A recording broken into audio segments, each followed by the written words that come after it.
to Sheen. Far corner. Backhand on. Rebound. Left pad save. Binnington. Shot on. Binnington another save. Long shot coming in. Pass on. Rebound. Robbed by the glove of Binnington. Over the left leg.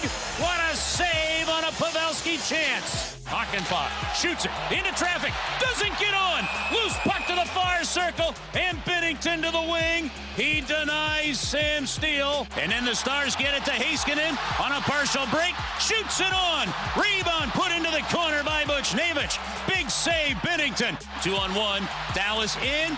Robertson robbed by Binnington in the glove. Jordan Binnington has been outstanding tonight. Gotta agree with that assessment. That's Chris Kerber, the voice of the Blues, right here on 101 ESPN last night. Hey, man, I have been critical of Jordan Binnington. I'm not going to come on here and be a fraud with Alex and T-Bone on BK. You got BK and Ferrario at 11 a.m. here on a Friday morning. Benner was great last night. Now, I want to say this up front. He was great the first 3 games of last season. Absolutely outstanding. And then things went south for him. But all we can judge is the immediate action we've been able to see so far, Alex. And what we saw last night, Jordan Binnington was your best penalty killer, which is what you needed. They go 3 for 3 on the PK last night. That was a huge issue for this team a year ago. When you needed a big save in a big moment, Benner was there. There weren't a ton of those high-danger chances that we saw last year, but there were a few of them. And when those took place, Jordan Binnington was the guy that made sure to deny them going in the other direction. It looks a lot like Ville Husso 2 years ago when he was able to make those kinds of saves. And I'm being totally genuine here. That's not a pot shot against Jordan Binnington. It's been my criticism of him, and last night we saw him make the saves that were necessary. Really good start for Jordan Binnington. I thought he outperformed Jake Ottinger last night. And Jake Ottinger, in everybody's opinion, is a Vezina Trophy finalist in the season. I'm not saying Binnington's going to be there, but you outperformed that goaltender. And look, you did not see a lot of high-danger chances. I think they had a total of 9, according to Natural Stat Trick, at even strength. 11. Yeah. 11 total. So they really kept it to the outside, but that's the whole point, and I think that's where the skepticism comes in of Binnington, that when there's breakdowns, at least our favorite Greg Wyshynski feels this way, that Binnington doesn't make those saves. Well, the Blues had 11 D-zone turnovers last night. Binnington made those saves. The 1 goal that was given up by Jordan Binnington, well, 2 if you want to count the offsides, but the 1 goal that was given up was because he was being aggressive to try and poke check it away from Jamie Benn. He was calm in between the pipes, but when he had to be aggressive, when he had to flounder for those saves, he made them. And it wasn't... You said the word flounder. I want to stick on that for a second. I didn't feel like he was doing that very often. That was another thing that I felt about his performance last night. Jamie talks about this all the time on the Fast Lane, and I think it's a really good point. He felt just in control of all of his movements. Instead of being like so herky-jerky going from one side to the other, it felt as if everything was kind of smooth. It was quiet in the crease, as Jamie would say, and that was nice to be able to see as well. You're right, because he wasn't like on his backside. He wasn't like swimming around in between the crease. But what I mean by floundering is he had to make the split pad saves. And that's never what you want from your goaltender, but that's the criticism of him. It's Binnington doesn't make those saves. Everyone was like, oh, who cares if they're backdoor tap-ins? He can't make those saves. Last night, he made every single save that he possibly could, and a lot of that is just Jordan Binnington being in the gaming mentality. Again, though, Binnington told Grant this on our pregame show, and he's always hot at the beginning of the season, and then it trickles away. So as much as I loved what I saw from Binnington last night, and I do believe that he could be a guy that has a save percentage around 9-10, 9-12 and help this team to the playoffs, I also have to realize that Binnington does this, and I want to see what it looks like at the end of October and once I get into November. Yeah, and the thing for me was there was no back-breaking goal last night because he played really well. In that third period, it was clear the Blues were on their toes. And if he allows 1 goal, all that momentum, like the Stars clearly had it in that third period. 1 goal and it breaks the Blues, and they're probably losing that game, and they're not even getting a point out of that one because I thought the first and second period, I thought the Blues they were okay in the first, they were good in the second. That third period, though, it was clear they were on their toes and just trying to survive to get to overtime as you got about halfway through it. So the fact of the matter that he was able to make those big-time saves and make a couple of that robbed potential goals, that's what you want from your goalie. I don't look necessarily at save percentage and goals against early on in the year. It's a matter of, do you make the big save when it is needed? And he did that last night. Yeah, that third period was a prototypical, we don't want to make any mistakes, and they were playing back. And Berube even said it afterwards, like, if you do that, the teams are going to bring it at you, and you're not going to get any scoring chances. And that's where you need Binnington. To be clear, I'm not making any overall sweeping generalizations in terms of my takeaways from one game last night. Exactly. Last season, in the first 4 games, Jordan Binnington was 3-1. He saved 103 of the 110 shots against. That was good for a .936 save percentage. He was incredible in his first 4 starts last year. And then we saw the floodgates start to open. It wasn't just him. The defense also started to really sputter, and we saw teams start to expose them with those backdoor tap-ins. Montreal puts up 6. The Kings put up 5. The Islanders 4. Boston 3. And then it just kept going from there, and they were never able to fully get back on track. That's what they have to avoid this year. I think that what you saw last night was highly encouraging from Binnington.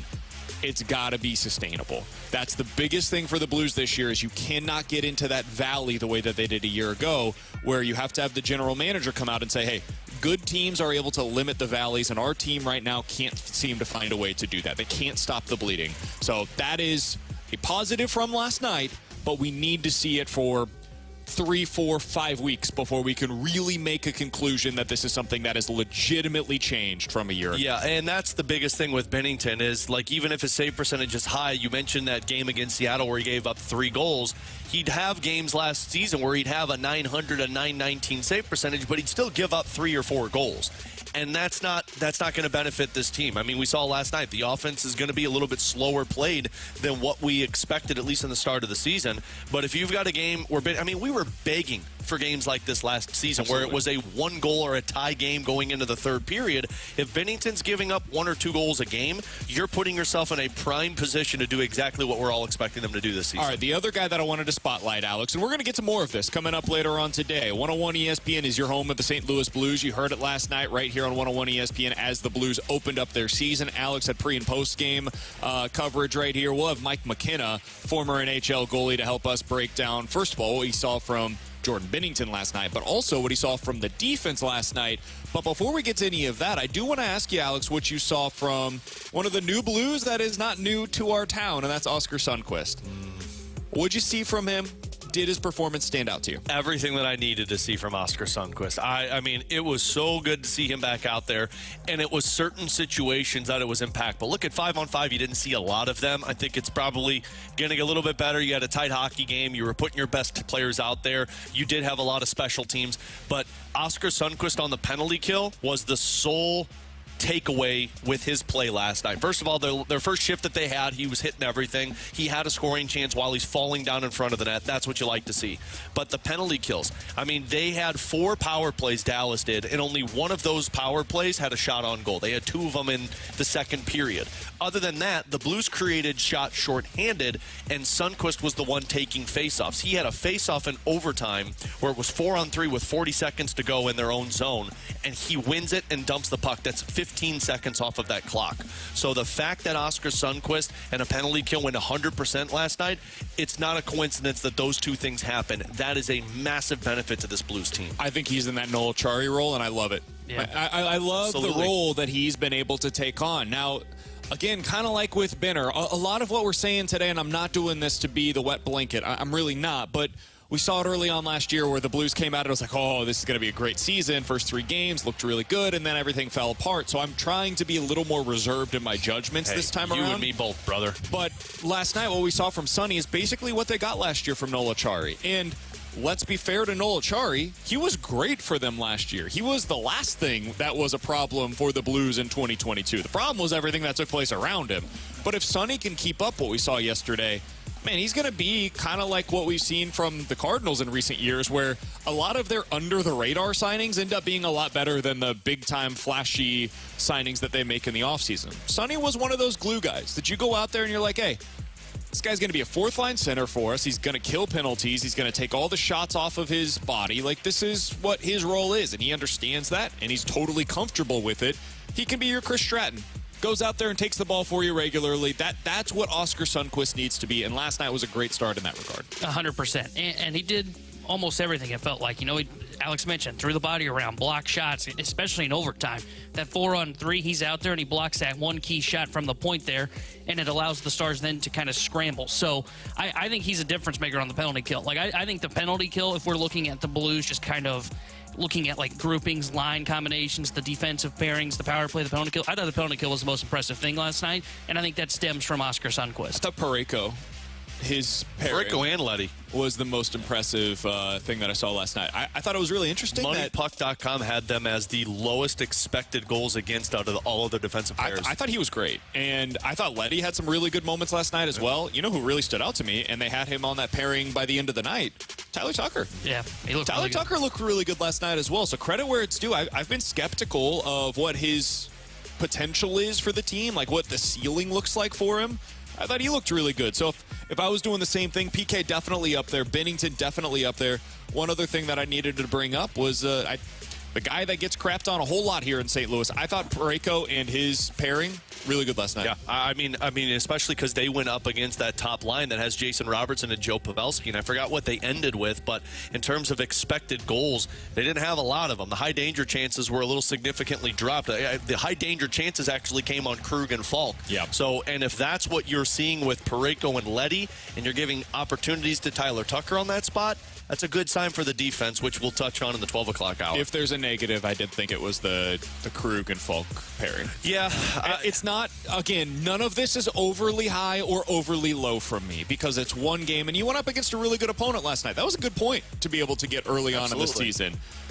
I was not overly impressed by what we saw defensively from Krug and Falk. Yeah, they had their moments where they broke up some plays. The problem with Krug and Falk is when you're playing this zone defense, it's not so much making the pass out of your zone, it's putting it on your tape and skating it out of the zone. That was what Letty did really well. And that's what Krug didn't do. And, like, knowing Krug, and remember when Wyshynski, and I asked him what Krug did so well that made him so good in Boston, he said he was quick. He got the puck out of the zone fast. It felt like they hesitated a lot last night. There were a couple of plays that the pass out of their own zone didn't actually get out of the zone. And some of that's on the forward to make sure that the pass is clean and it gets out of the zone, but that was a lot of the problem. What I liked that I saw from Krug and Falk was the backdoor tap-ins weren't there a whole lot. And, I mean, those were the guys last season that the backdoor tap-ins were nonstop behind them. And at least that didn't happen a lot last night. Alongside Alex and T-Bone, I'm BK. Plenty more discussion about the first game of the season coming up later on in the show. We'll get back to the Blues coming up at 12 o'clock. Alex will break down what he saw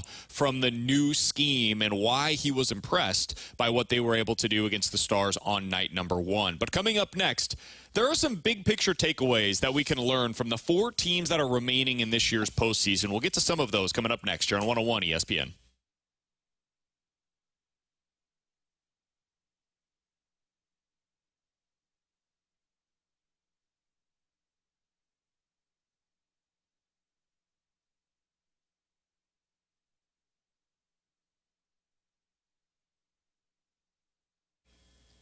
Alongside Alex, I'm BK for our friends over at Apache Village RV Center. We got to tell you about our friends over there because they've got something cool coming up on October 28th, 2 weeks from now. Costumes, pumpkin decorating, and chili. What more could you ask for? You'll go over there, hang out with them for a little while. You'll get your costume, you get the pumpkin decorating, chili, and all the while, you get to go check out all of their great inventory over at Apache Village RV Center. Maybe you're thinking this fall, that next spring, you're going on a family vacation, and you want to make it memorable. Well, the best way to do that is by getting into the RV lifestyle. And Alex, if you want to do that, the place to do it is at Apache Village RV Center. Look, take the stress out of traveling, take the stress out of vacation, and get in one of these awesome Apache Village RVs, these luxurious RVs, and make those vacations something you look forward to. And with Apache Village, you know, it might seem like you can't afford a RV. I promise you can, because there's financing options, and they'll start you out small for you and your family, and as you're with them, you grow over time. That's what it means to be a part of an Apache Village RV family. So go check them out. Tell them BK and Ferrario sent you. They've got an 8-acre lot in Hazelwood, plenty of inventory, and when you purchase with them, they service your product first with Apache Village RV Center. So go one better for your vacationing needs. Go Apache Village RV Center.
back to more exclusive Blues talk.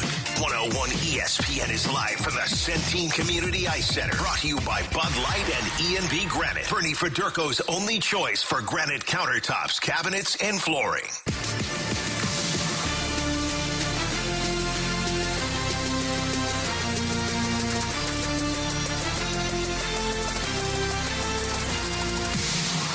One and two the count.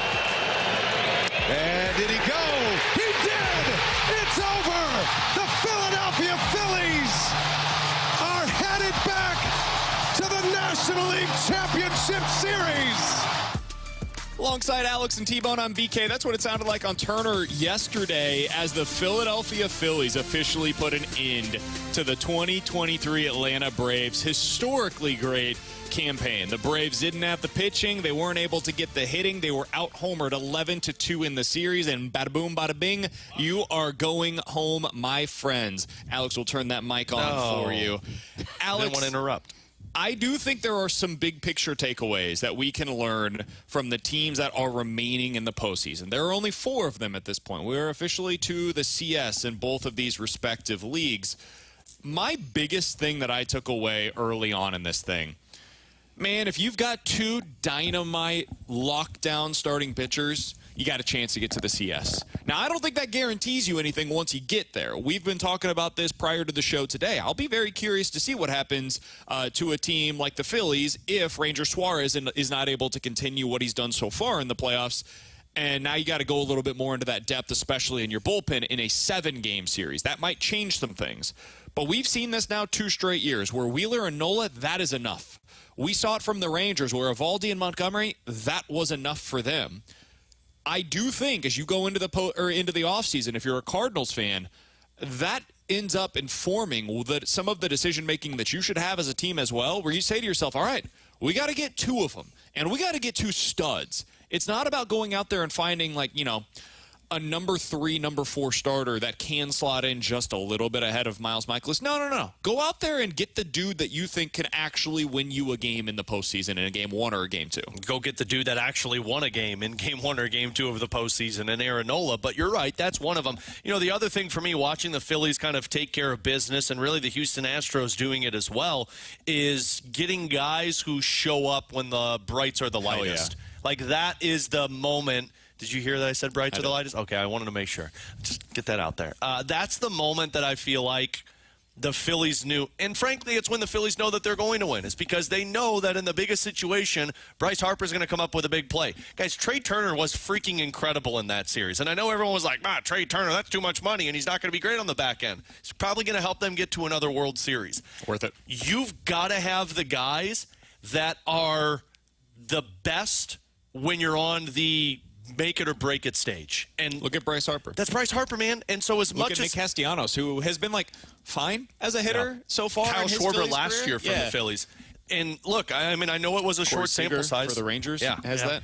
I know it was a short sample size, and I know that when you go back and you look at the Braves and you're like, well, their big guys didn't do it, and they were great in the regular season. That's what I'm talking about. As much as I believe that the 1-2 punch needs to be there, man, if Nolan Arenado or Paul Goldschmidt or Wilson Contreras come to the plate and you need the run to score, and they can't get that for you, then you're not getting to the CS, man. The Phillies are there back-to-back years because Bryce bleeping Harper says, I got this, guys. So much of this is just, can your best players carry you? Yeah, exactly. It's what you need. It really is. It's a matter of, do they hit in the postseason? Because why are the Dodgers at home? We can talk as much as we want about their pitching, and we should. That's a big part of the conversation.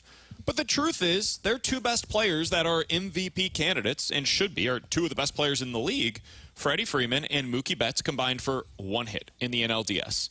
Why are you sitting at home right now? Because of that. That's why. Our best players didn't play like our best players. Why did the Cardinals not advance past the wild card round last year? Because Nolan Arenado and Paul Goldschmidt couldn't buy a hit. That's it. Like, that is enough. We can talk about the decision to pull Quintana in game 1. Like, we can talk about all of this stuff till we're blue in the face. Man, the Cardinals didn't hit. This year, the Dodgers didn't hit enough home runs.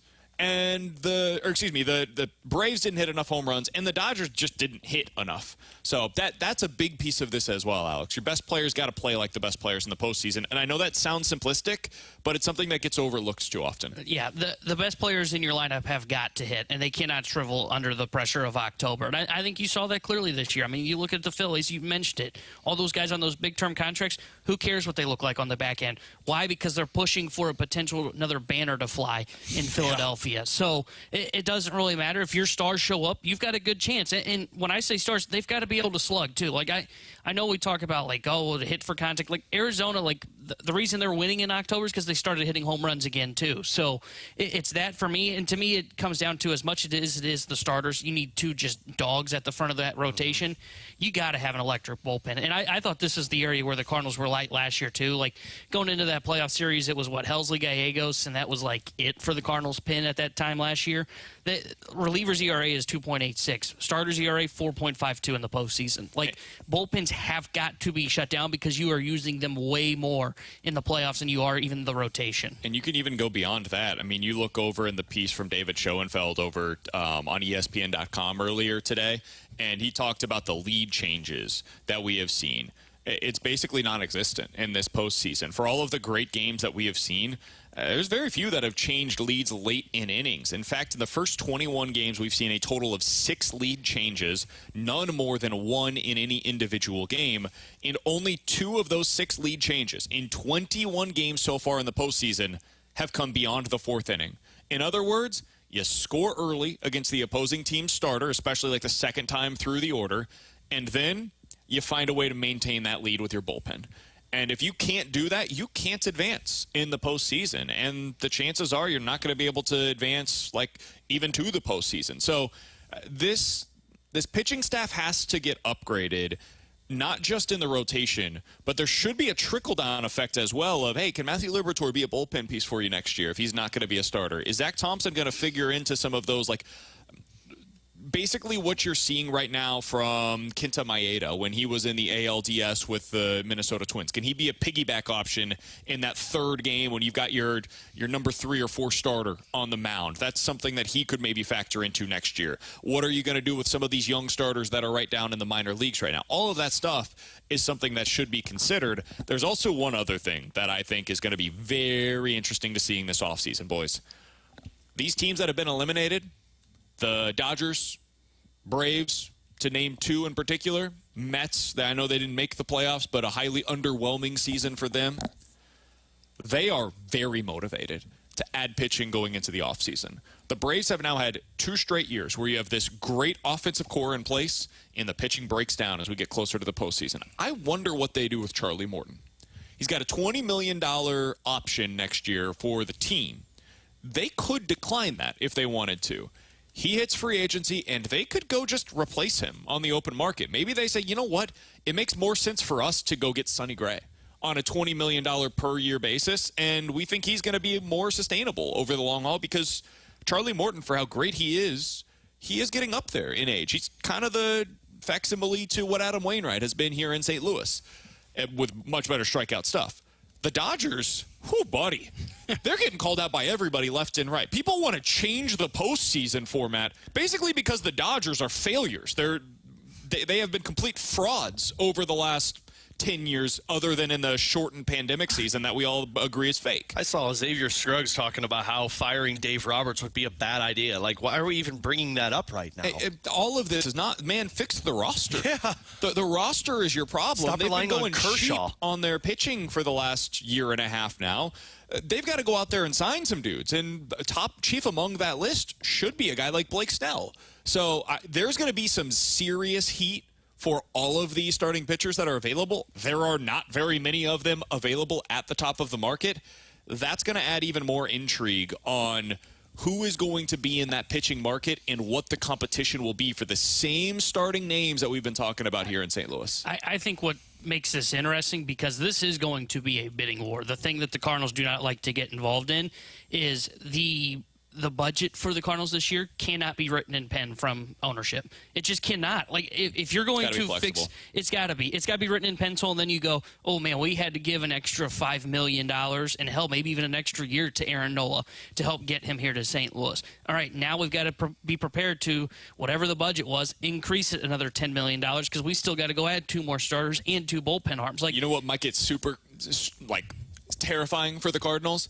We got to either add more talent into our conversations with the White Sox for Dylan Cease, or we got to go 4 years on this contract for Sonny Gray. Yeah. After already getting Aaron Nola, and that might end up being the kind of decision-making that they have to make this offseason. It's going to make you highly uncomfortable. Yeah. But those are the kinds of things you got to do when you're in this spot. You did this to yourself. You did this to yourself in terms of not developing these pitchers fast enough to bring up to the majors. And, I mean, you're going to have to find a way to set yourself above the rest. And the good news for the Cardinals is, and nobody wants to hear it, they have a lot of assets that they could trade to bring in a legit starting pitcher so you don't have to win 2 bidding wars. Their focus right now needs to be winning the main bidding war, which is Aaron Nola. And then after that, it's, hey, let's see if we can get Sonny Gray. If we can't, we've got these assets that we don't want to part with, but we have an opportunity to go get a Gilbert, a Dylan Cease, something like that, and we're going to have to do it. As I'm watching this Phillies lineup, by the way, it really makes me not want to part with the lineup that the Cardinals currently have.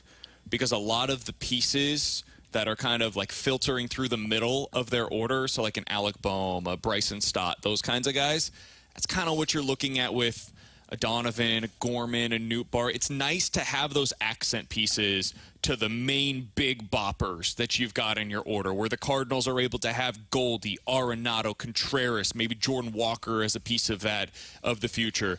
They've got all those dudes in Philadelphia.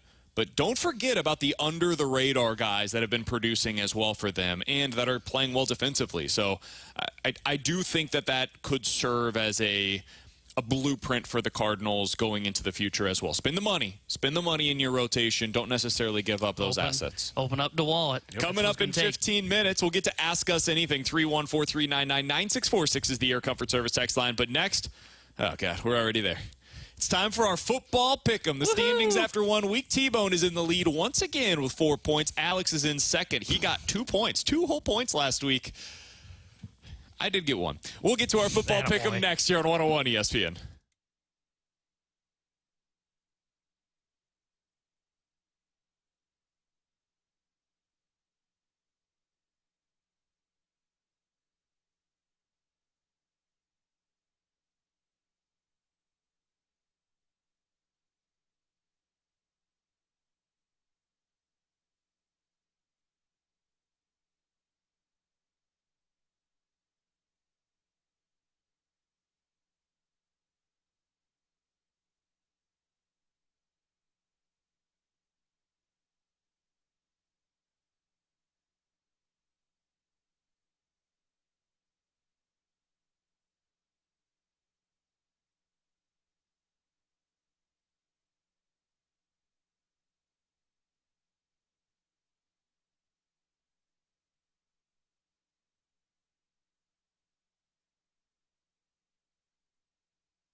Grant Francis here with a Sports Center update driven by Johnny Londoff Chevrolet and Johnny Londoff Autoplex. Last night, the Blues kicked off their season in Dallas, taking on the Stars. It was a hard-fought game till the end. Jordan Binnington had a great game, made 33 saves on 34 Dallas shots, but the Stars win 2-1 in a shootout. Blues will be back in action on Saturday as they take on the Seattle Kraken. The home opener for St. Louis will have pregame coverage starting at 6 o'clock here on your home for the Blues, 101 ESPN. Last night in the MLB Playoffs, NLDS, the Phillies beat the Braves 3-1, eliminate Atlanta from the playoffs. The ALCS and NLCS are set. Rangers and Astros in the ALCS, that series starts on Sunday. Phillies and Diamondbacks in the NLCS, that series will start on Monday. I'm Grant Francis. The Sports Center update has been driven by Johnny Londoff. Find new roads and shop 24/7 at londoff.com and londoffautoplex.com. Are you kidding me?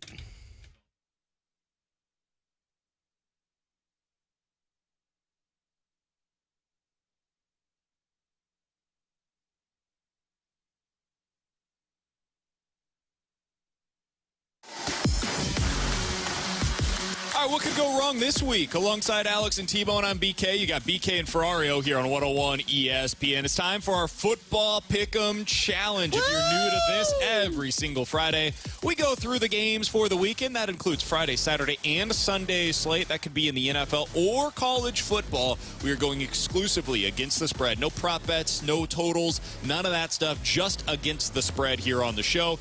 The game has to be concluded by the time that we come on the air on Monday morning. All right, those are the rules. That's fine. It's I don't want to bet on the Cowboys anyway. 1, 2, 3, and that's the simple way we go about things here on BK and Ferrario. So far, standings after last week. By the way, we do this every single month. Then we'll see where the scores are. Loser ends up getting punished. I got punished after the first month. No surprise there. After the first week, it's looking kind of similar. T-Bone is leading the pack with 4 points. Alex has 2. I got my 1-point game correct last week. We will go in leaders order so far this week. T-Bone, what's your first pick of the week, my friend? So my number 1 point play this week, I don't understand this line because I know there's a lot of questions. There's a lot of question marks around that USC defense. Vegas is basically telling you, though, this is a pick 'em because it is now down to a 2.5-point spread in favor of Notre Dame. St. Louis, America, trust me. USC's the better football team. Put away that 4-leaf clover. There ain't no luck of the Irish. Put on your Trojan helmet. USC's going on the road. They're kicking Notre Dame's ass. Give me the 2.5-point play for USC. First of all, BK doesn't like it, so good job to you, BK or T-Bone, to start this one off with a win. But I also like that play. Notre Dame stinks. I was so excited about Notre Dame, and after back-to-back weeks, Notre Dame has just been embarrassing. Oh, you're not going to like this, but I'd go the other way. I would go the other way. There we go. All right, 1-0 for T-Bone. There's 1 point, baby. As disappointing as Notre Dame's offense has been, USC's defense is worse. And last week, they looked like they were sleepwalking through that game. Now, maybe they'll be more highly motivated this week in Notre Dame. I would have to assume that they will. They've even been practicing in their USC-made rain. Yeah, did you see what their coach was doing? Oh, my God. He was using the equivalent of a power washer, spraying it into the air and trying to follow around the players as they tried to catch the football. I see no problem here. It's raining. Catch it. Great coaching. I think there's a real chance Notre Dame wins that thing outright. I don't have enough confidence in that to pick it. I wanted nothing to do with that game, but I think it's going to be very close, and I think Notre Dame ends up coming out on top. Alex? 1 point, T-Bone. Congrats. All right, let's see if BK would go the other way on this one. So I'm going to the NFL. I'm going to stick with my trend and never pick a college football game. That, especially this week. I'm taking the home team. That's the underdog. I'm saying the Chicago Bears +3 against the Vikings. No Justin Jefferson in that game. Minnesota's defense can't really stop much. And I don't know if you guys saw this, but the coach for Chicago, he said that right now Justin Fields is seeing the field better than anybody he's ever seen. So watch out. I do think, though, Justin Fields with that DJ Moore magic, it's going to have some success. So I think the Bears stay close in this one. I don't know if they win, but I like the 3-point spread. So the next one that I have got is going to the NFL as well. Alex, I looked at the college football slate this week. The only game that I was particularly interested in was potentially going with Mizzou plus the points in Kentucky. I think they are going to win this one outright. We'll get to that later on today. I don't have enough confidence in it to put my stomach on the line, though. Well, it's not your stomach. It is your stomach, I guess, because you're eating baby food. I'm going to the NFL as well. The Cleveland Browns decided that they don't want to play Deshaun Watson again. Oh, wait, no. Let me fix that. Yeah. Deshaun Watson has decided that he still does not want to play football. So instead of going to DTR as they did 2 weeks ago, which ended horribly against the Baltimore Ravens, they're going to PJ Tucker. Nope, not PJ Walker? Tucker as It is well. PJ Washington, Walker. isn't it? Oh, yeah. Washington's the basketball player. Tucker also a was with the basketball Panthers player. last year. He was the good one. Walker is the quarterback who previously played for the Carolina Panthers. He's horrendous. Well, he was Really good good in the last XFL, really bad in the NFL. They do not have a running game really to speak of since Nick Chubb has been out. Their defense is really good, but the 49ers are the best team in the NFL right now. So far this year, they've won by 23, 18, 19, 32. Their one close game was against the Rams. That was on the road. I don't think this one's going to be close either.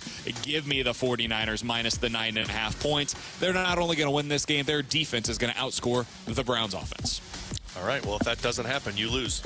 I kind of like that pick. Good for you, BK. I don't trust Cleveland with the backup quarterback. With their backup quarterback. Yeah, for me, my 2-point play, I'm going to go to the NFL, and I'm looking at the Bengals. The Seahawks, oh, man, I fell in love with them. You know, I thought they were going to be a team that could compete with the NFC West. They stink. You know, they're okay. They're going to make the playoffs. Their defense is getting too much hype after that game where they played, checks notes, the crappy Giants. So I like the Bengals minus 2.5, get to 500 before they go on their bye. Kind of a small line. You're at home. I like Cincinnati, and Burrow looked healthy last week. So give me Bengals minus 2.5 against the Seahawks.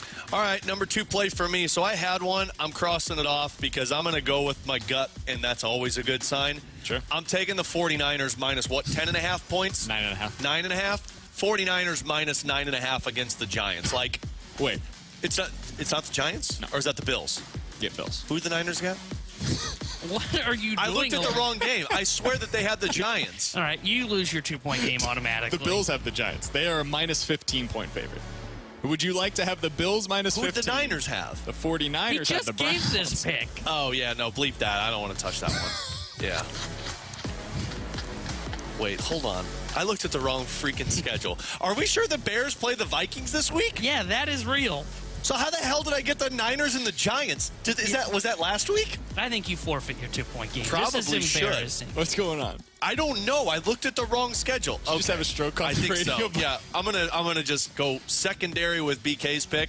I'm gonna also go with So my you do 2-point like the play. 49ers? I do like the 49ers. Yeah. Can you just 9.5. say that so that way we've got it on the radio? Minus 9.5 49ers against Cleveland. My 2-point play. That wasn't. I don't. Yeah, I think I might have just had a stroke. We got there eventually. All right, my 2-point play for the week. I'm going to go ahead and say it. Looking at the right schedule. No, that's me. I don't understand this one either. I think the Detroit Lions have been one of the best teams in the NFL so far this year. Their defense has been very good. Their offense has been everything we anticipated and really then some.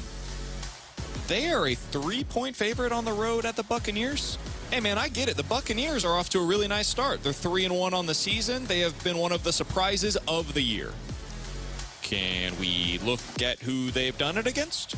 They have beat the Minnesota Vikings by 3, the Chicago Bears, who have a horrendous defense, by 10, and then they beat the New Orleans Saints with a busted-up Derek Carr by 17. Cool, great, nice. Enjoy that. They got destroyed against Philadelphia.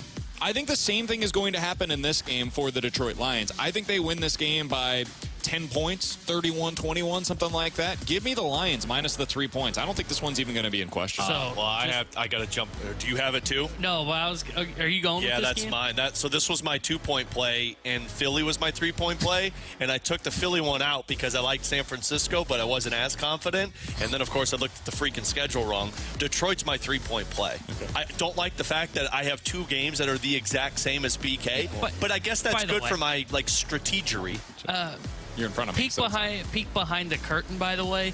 Alex asked me about that game when you went to the bathroom before the show. Yeah. And I said, dude, I don't have a great feel for that game. I would avoid it. And here he is, 1, looking at the wrong schedule, and then 2, picking this as his most confident game. Dude, you are in trouble this weekend. Probably. All right, my 3-point play. Probably. Let's follow me, America. My 3-point play here.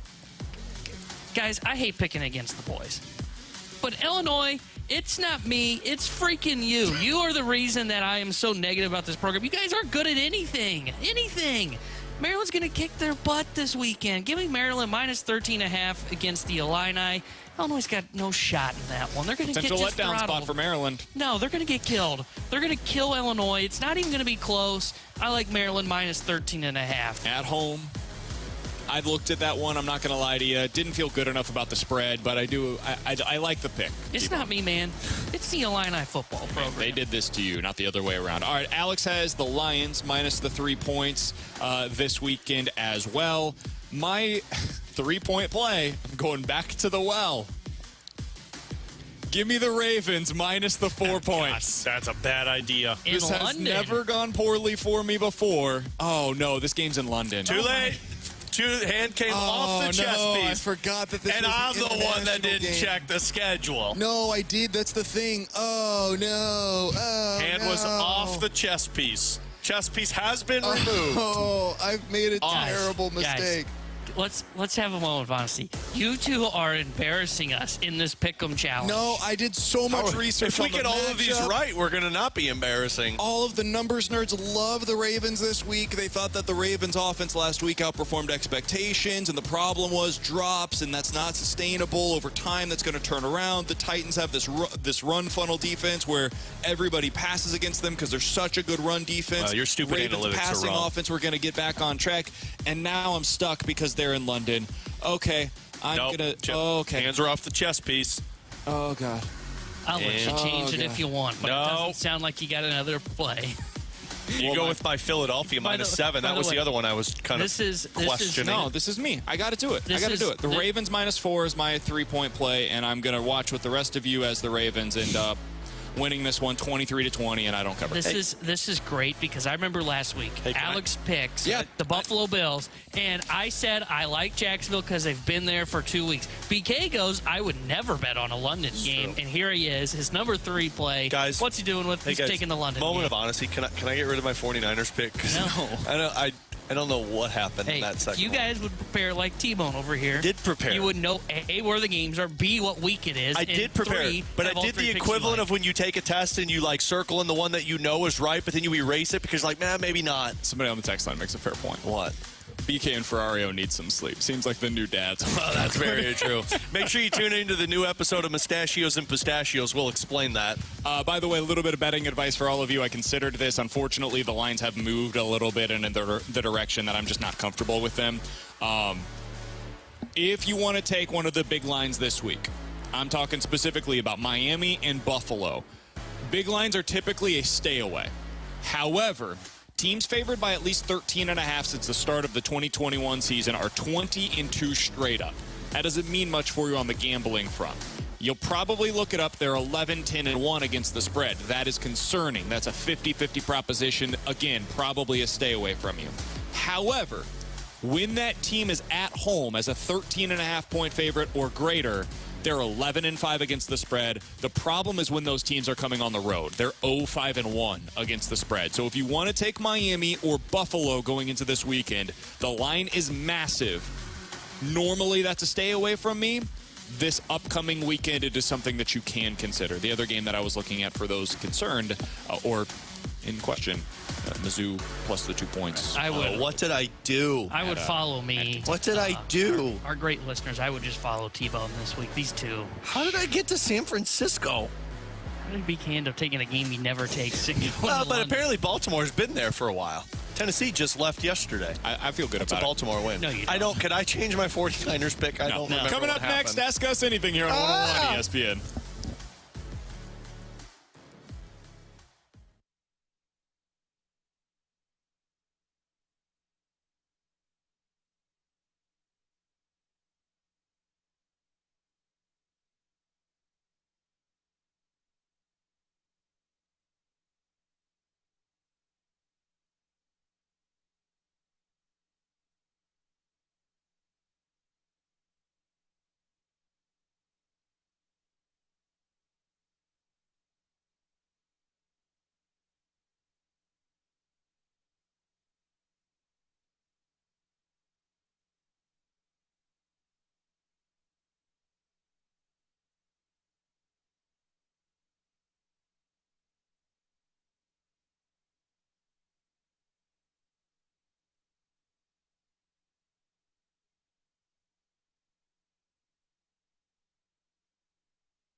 You've got questions, we may have the answers. Maybe. It's BK and Ferrario's Questions and Answers on 101 ESPN. 314-399-9646 is the Air Comfort Service text line for Ask Us Anything, sports or otherwise. That's what you can do on Friday mornings here on BK and Ferrario. Alex, let's start with this from the 931. Hey, guys, what are your go-to football Sunday foods? And have you guys added anything new to the menu this year? Let me start things out here, Alex. As a new father. You are the food connoisseur. As a new father, what I have found this year on Sundays is that... baby food? Well, buddy, there is not a whole lot of time to be doing stuff like that. So most of the time we order in. We do pizza. We'll bring in some wings, stuff like that. But put them in the baby Bjorn. On Cook Sunday, with them in the baby there is not a lot of cooking that is taking place at Casa de Kylie. Have you tried the baby Bjorn? Absolutely. We've been wearing them. Yeah, that's how I do it. Yeah. Now I just let mine run amok in the living room while I cook. There. Yeah, you'll get there. I told you guys, I sent you guys this picture. I've been doing homemade nachos these days. And dude, those nachos looked awesome. You know how I hate nachos because they get soggy and it's like you got to eat them when they're crisp. I've come up with a master plan of this in terms of putting them in the oven after you get all the stuff cooked. I bought this carnitas. Basically, they're carnitas tacos, but it's the pork that's already like seasoned in the carnitas, and I put it in the smoker for like 4 or 6 hours, and then put it on top, put a little homemade pico de gallo on there. Oh, baby, that's what's up. I hope we should come on over. Let's do it. I'm in. Come on over, man. Last week I made hot dogs. No. Those would have been good, too. They would have been. I made barbecue pulled pork sliders last Sunday. Ooh. And then this Sunday, I think I'm going to be making, I'm not sure if I'm going to do buffalo chicken pizza or if I'm going to do like a chicken bacon ranch pizza. I'm going to do one of those. Should we do a BK and Ferrario cookbook? No, we should do a Sunday together, though. No, I don't want to do that. Okay. 314-399-9646 is the Air Comfort Service text line from the 314. Hey, guys, what do you think the benefit should be for the top seeds for winning their division in Major League Baseball? It sure seems like people would be bothered or wouldn't be bothered if the top seeds were winning their series, but they seem to be very bothered by the fact that they're not advancing over the past couple of seasons. I think there's already a massive benefit. I mean, here in St. Louis, what has been, T-Bone, what was your biggest takeaway from the Cardinals series last year? Avoid that damn wild card round. And why was that? Because anything can happen in a best of 3. Weird. So you're saying that there is an advantage to avoiding a 50-50 series? Yes. Well, this year it seems to be the opposite that I have been told. According to all of the national experts, because of the Dodgers, oh my God, the Dodgers, the 100-win Dodgers, this unbeatable force. You're making me uncomfortable, man. Whole, like, the shoulder shimmy there? Because they lost, I'm supposed to feel sorry for the teams that are advancing immediately to the NLDS? I'm sorry, man, I don't. I have zero sympathy for the Dodgers whatsoever. They went into the series without pitching, and when you do that, you lose. So I think they already have a ton of benefit for winning their respective divisions and getting a top 2 seed. I would also add this. If you wanted to add one more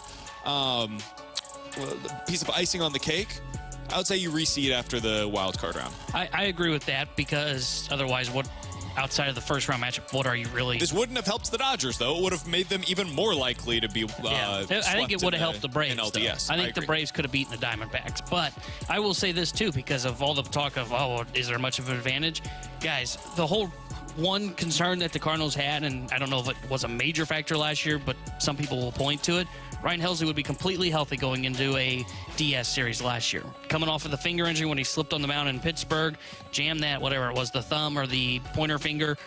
I mean, 5 days off would have been huge for him. I don't know how much of a factor that truly ended up being in that series, but he would have been completely healed for sure on 5 days rest, getting ready for a divisional series. So I think it is a huge advantage. Now, I do think teams like the Astros clearly have found something that helps them get through this, because I think part of the struggles for the Braves, outside of that the pitching was dominant, was 5 days off is a lot of time off for the bats to keep the timing going. But I think that's then figure out how to keep your timing up. Exactly. I think that is where you've got to do live BPs, which I think Atlanta did, by the way. Seem to do okay.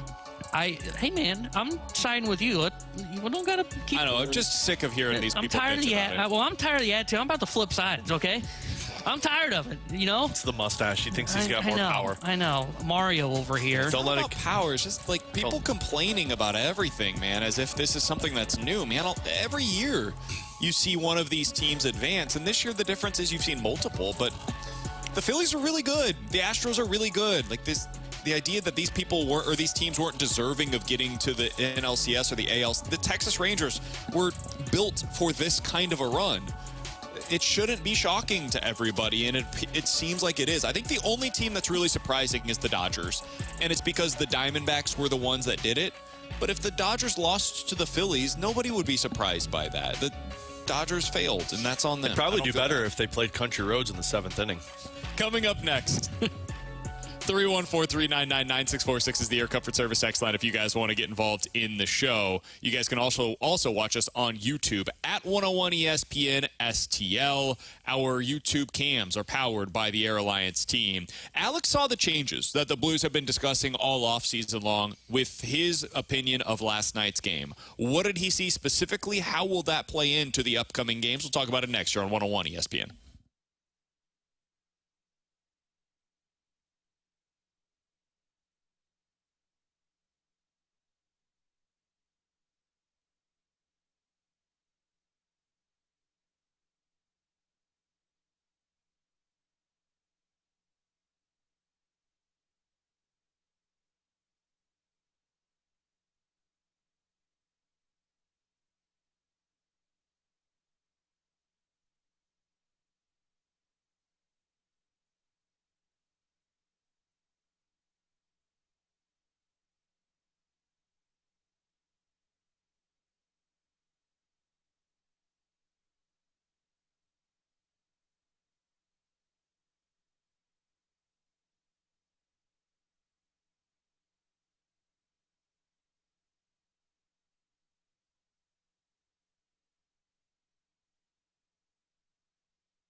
I thought that, they got shots. They're going to get shots, but, I thought for the most part we did a good job of keeping it on the outside and protecting that slot area and, getting in there on rebounds and things like that and not letting second and third opportunities happen. That was Craig Berube last night talking about what he saw from the defensive performance by the Blues in their 2-1 shootout loss against the Stars. Did get the 1 point on the road. Can't ask for a whole lot more than that, honestly, in a game like that against a legit contender. Alex, we wanted to see certain things in the first opportunity for us to really find out, okay, what is this new scheme? What is this new defense for the Blues? Not in the NHL. We talked about this yesterday with Jeff Merrick.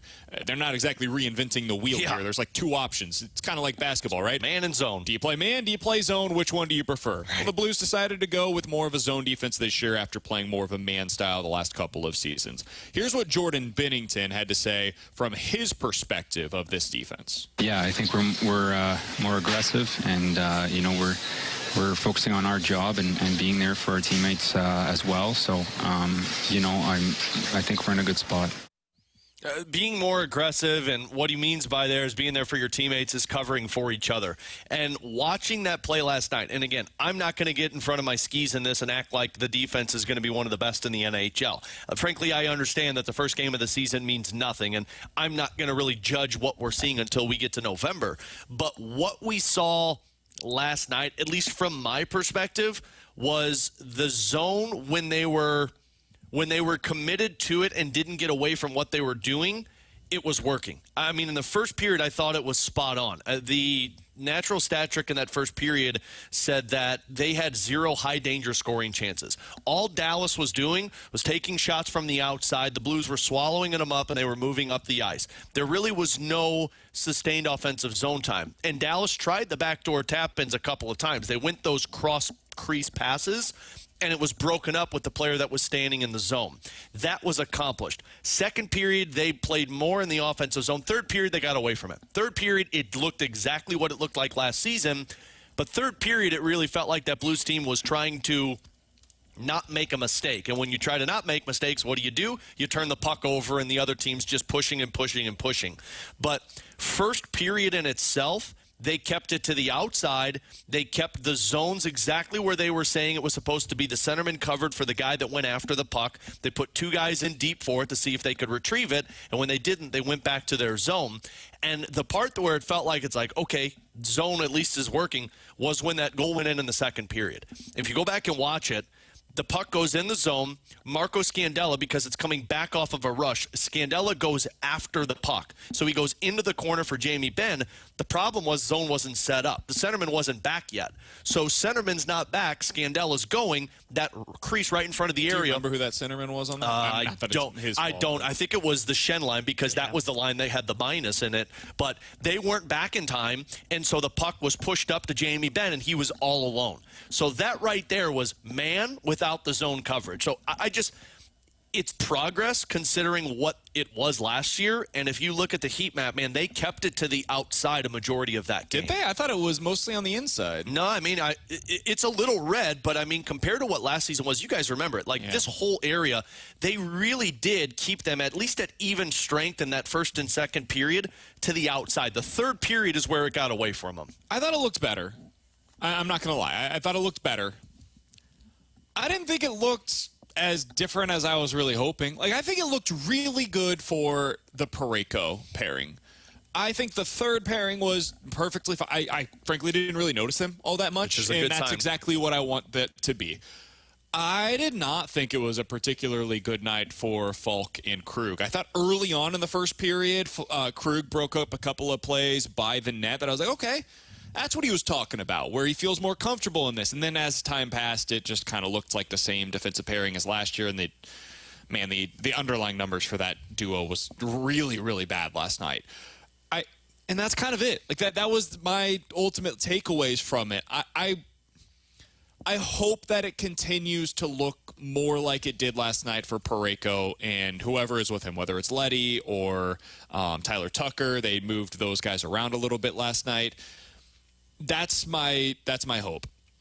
And I hope that Krug and Falk are able to take a significant step with this pairing.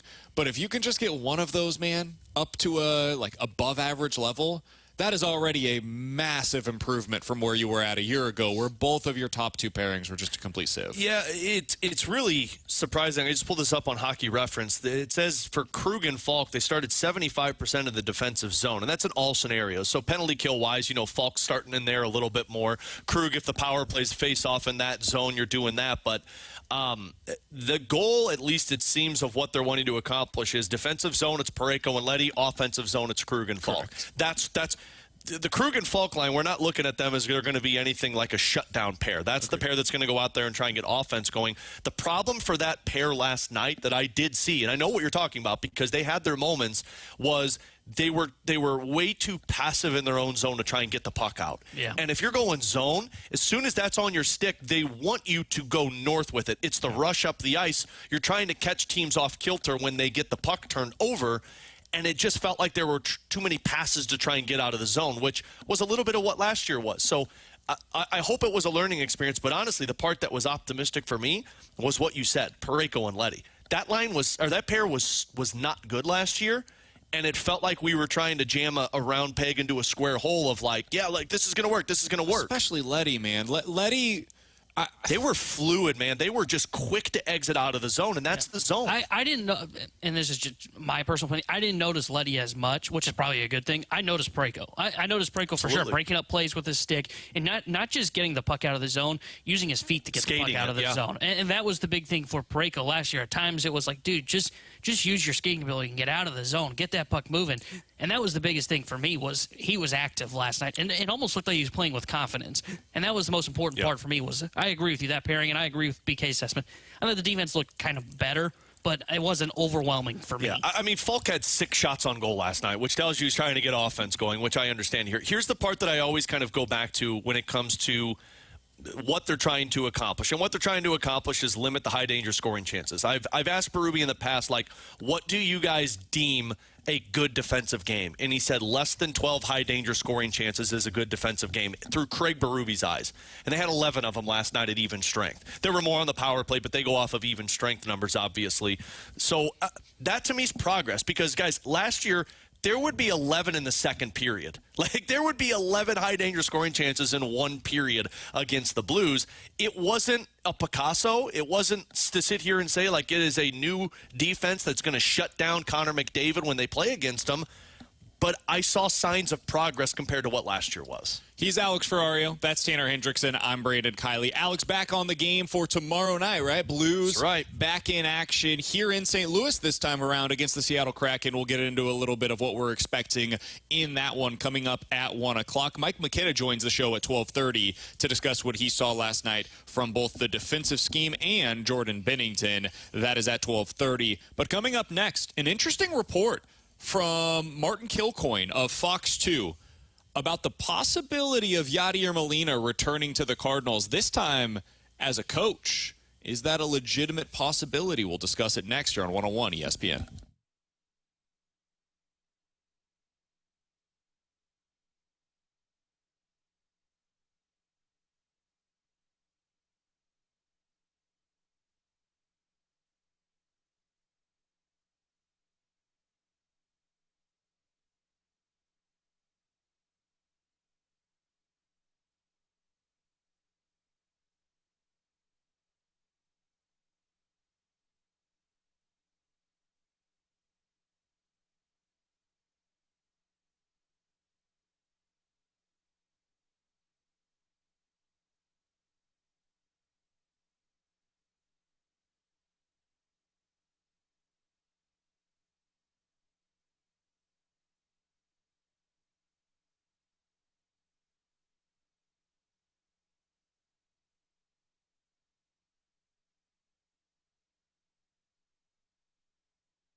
714-399-9646 is the Air Comfort Service text line. Alex, I'm going to guess we'll get a decent amount of reaction on this segment. I'm actually surprised that we didn't hear more of this earlier in the morning. I had not seen this until 15 minutes ago. Fox 2 had a report from Martin Kilcoyne last night. Credit to him for this scoop about a potential new addition to the Cardinals staff this offseason. Brings me back to Molina. The Cardinals need to beef up their staff.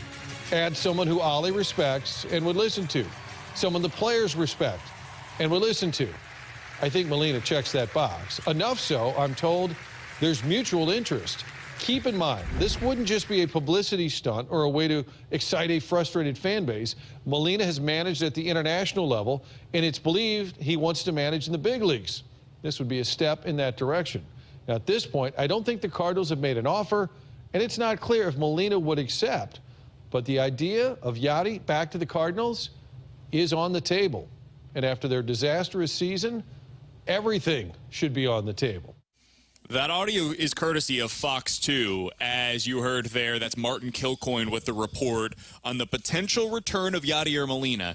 Now, we know they're not expected to make big changes on the staff. The pitching coach expected to return. The hitting coach expected to return. We think most of the people that were on the staff a year ago will continue to be in place this upcoming season. This is pure speculation by me. I want to say that on the front end. However, we know the plan going into the spring training last year was to hire Matt Holliday as the bench coach. Last minute, that obviously didn't take place. Matt Holliday had his reasons for that. I think he was justified in doing so. And so they decided at the last moment, right before they ended up getting to the winter warm-up, hey, Joe McEwing is an experienced, talented, totally qualified bench coach. Let's bring him in to serve in that capacity for the upcoming season. My guess is if you're making a pitch to Yadier Molina, you're not doing so for some catching coordinator role. This is not like a roaming coordinator thing where he's going to go work with catchers throughout the system. My guess would be this is for him to be your bench coach for the upcoming season. Now, this is my first big take on the potential of that. Man, this takes some big cojones if you're Ollie Marmol. This would tell you he is only interested in surrounding himself with the best talent possible around him. And I'm not saying this to cape for the guy or anything like that. But, man, you know what's coming. The moment Ollie allows or puts Yadier Molina on his staff, you know what our text line's going to look like if anything goes wrong? Fire him. Make Ollie or Yadi the manager.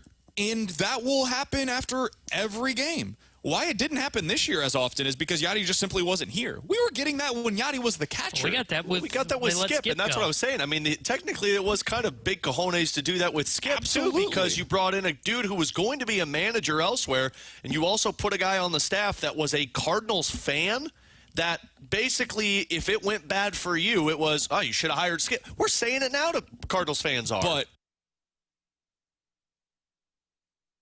Yadier Molina is on a completely different level. We've got some issues technically going right now. I hope we are going over. We got the echo, so there's nothing better. Just as a heads up, Grant, I can hear everything that I'm saying coming right back into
know that he will have the ear of everybody in that clubhouse. He will be able to speak to the younger players because he's got that rapport. He's able to relay the messaging to Nolan Arenado and everything like that.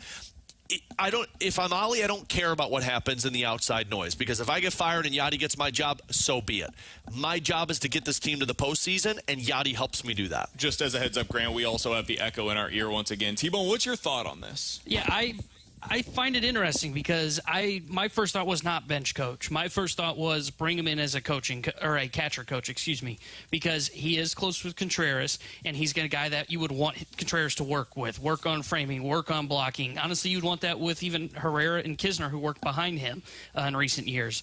But if you do bring him in as bench coach, I could understand that too, because you get the former player experience. And to Alex's point, it's a guy that just left the league 2 years ago. So it makes all the sense in the world to bring in a guy that has experience, that can kind of help communicate what Oli Marmol is saying and get that to the players. That's why they wanted Holiday. That's why they brought in Skip Schumacher.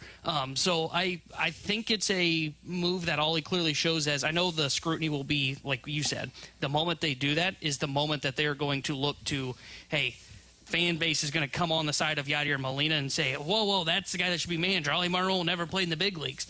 Ollie doesn't care about that, though. Ollie wants to do what is best for the team. And if he feels that Yadier Molina is best for the team, as whether it's a catching coordinator or as a bench coach, he's going to do it no matter what, even if it does put his head kind of on the stake for fans to have somebody else there. No matter who you bring in as the bench coach, because it seems like you're going to be bringing somebody in as a bench coach. So let's say in this world, it's not Yadier or it's Daniel Descalzo. If there are hiccups for Oli Marmol again this season, people are going to be clamoring for him to get fired no matter what. So if I'm doing this, but this is different. This puts you immediately, like the moment that he hires Yadier Molina, you are, as a fan, waiting for the day when Yadier Molina succeeds Oli Marmol as the manager of the St. Louis Cardinals. Yep. It's just the truth. Like, if we're being totally honest about it, that is how fans will see it. They are saying they are hiring him now to eventually replace the guy that currently has the job. But if my team is successful, then I have that to fall back on. If your team is successful, then you did what you needed to do as the manager. Yeah, and if I get fired, I get fired. There's nothing I can do about that. I agree, but this is the reason why I think it would be a both incredibly compelling hire and also a very risky one to make if you're Oli Marmol. And I would honestly earn a lot of, I think he should earn a lot of respect within this fan base if he decides to go about it that way. You know, like, imagine whatever it is that you do in your life, you hire somebody to be at the position directly reporting to you, the next guy that everybody thinks is going to be the greatest in whatever the field is that you do. You're hiring that guy to replace you. That's what you're doing. You're training them to replace you. You're trying to, and by the way, they've done it all inside of that organization before. And everybody inside of that organization seems to love them in a way that they almost have never loved anybody else inside of that organization. Like, it is a really big cojones type of a move. You know what this screams? This screams the coaching waiting that the Blues did. That's exactly what popped into my mind. When Ken Hitchcock was in that final year and they hired Mike Yeo and labeled him as the coach in waiting, everybody knew that disaster was about to take place. And a couple of people in the text line are saying, you guys are making more out of this than what it should be. How do you know it's just not a catching consultant? We don't. But Yadi's not going to be a catching consultant. Yadier Molina is he's a highly prideful individual. You think he's just going to take a job as a hitting instructor? And he said he wants to be a manager. If you want to be a manager, it's going to take a little bit more than you just being You just offered a job last offseason to Matt Holliday, who previously was a star within your organization. That job was not as a hitting instructor. That job was to be the bench coach. If I'm Yadier Molina, you're not hiring me for anything less than the bench coach opportunity. Now, if you want to do like a part-time gig the way that they've had in the past where Chris Carpenter kind of comes around helping out with some of the pitchers, or you see a guy like Izzy that comes around and kind of floats throughout the minor league instruction for, a week at a time here or there. Sure, yeah, maybe they could hire him to do that. That to me at least, based on the report that we're hearing, that is not what this screams. This screams they are talking to Yadi, and they are interested in Yadi potentially joining the Major League staff. And if he's going to join the Major League staff, in my opinion, again, this is purely opinion, not reporting, my opinion would be the only job that he would be willing to accept within this organization right now at the big league level would be as the bench coach. Well, and someone is also texting and saying, how do you know this is Ollie making the hire? This would be Mo. No, this is Ollie because it's on Ollie's staff. Like, obviously, Mo's a part of the decision, but it's going to be, Ollie, do you feel comfortable with this? And if I'm Ollie Marmol, again, from his perspective, I can't worry about what's going to happen. Because if I don't make the playoffs, I might be fired regardless. I've got to make this team as good as possible, and Yadi does that. And if you hire Yadier Molina as the bench coach, you may not even need a catching instructor either. Because he's going to work. Thing. It's basically killing two birds with one stone. That's what they were doing last year with Holiday, is they were going to hire him to be the bench coach, and he was going to help with the hitting side of things. Exactly. And I think that is the biggest thing here, too. Because if Yadi, if say this is the bench coach that we're talking about, and again, we're just speculating. We don't know for sure. If it is that it's, hey, I'll take the bench coach role, then the conversation is, okay, but you're going to have to work with Contreras too, because if you don't take the bench coach role, we got to have, whether it be bring back McEwing or hire a new bench coach, and we've got to also bring in a catching coach that's going to work with Wilson Contreras. From the 314, maybe Ollie Marmol just actually cares about winning in a way that matters, and he doesn't care if his job is at risk by making this hire. That is the takeaway from a hire like this. And for me, if I'm a Cardinals fan and they make this hire, and again, we'll see. This report basically says, hey, they're talking. And who knows where this ends up.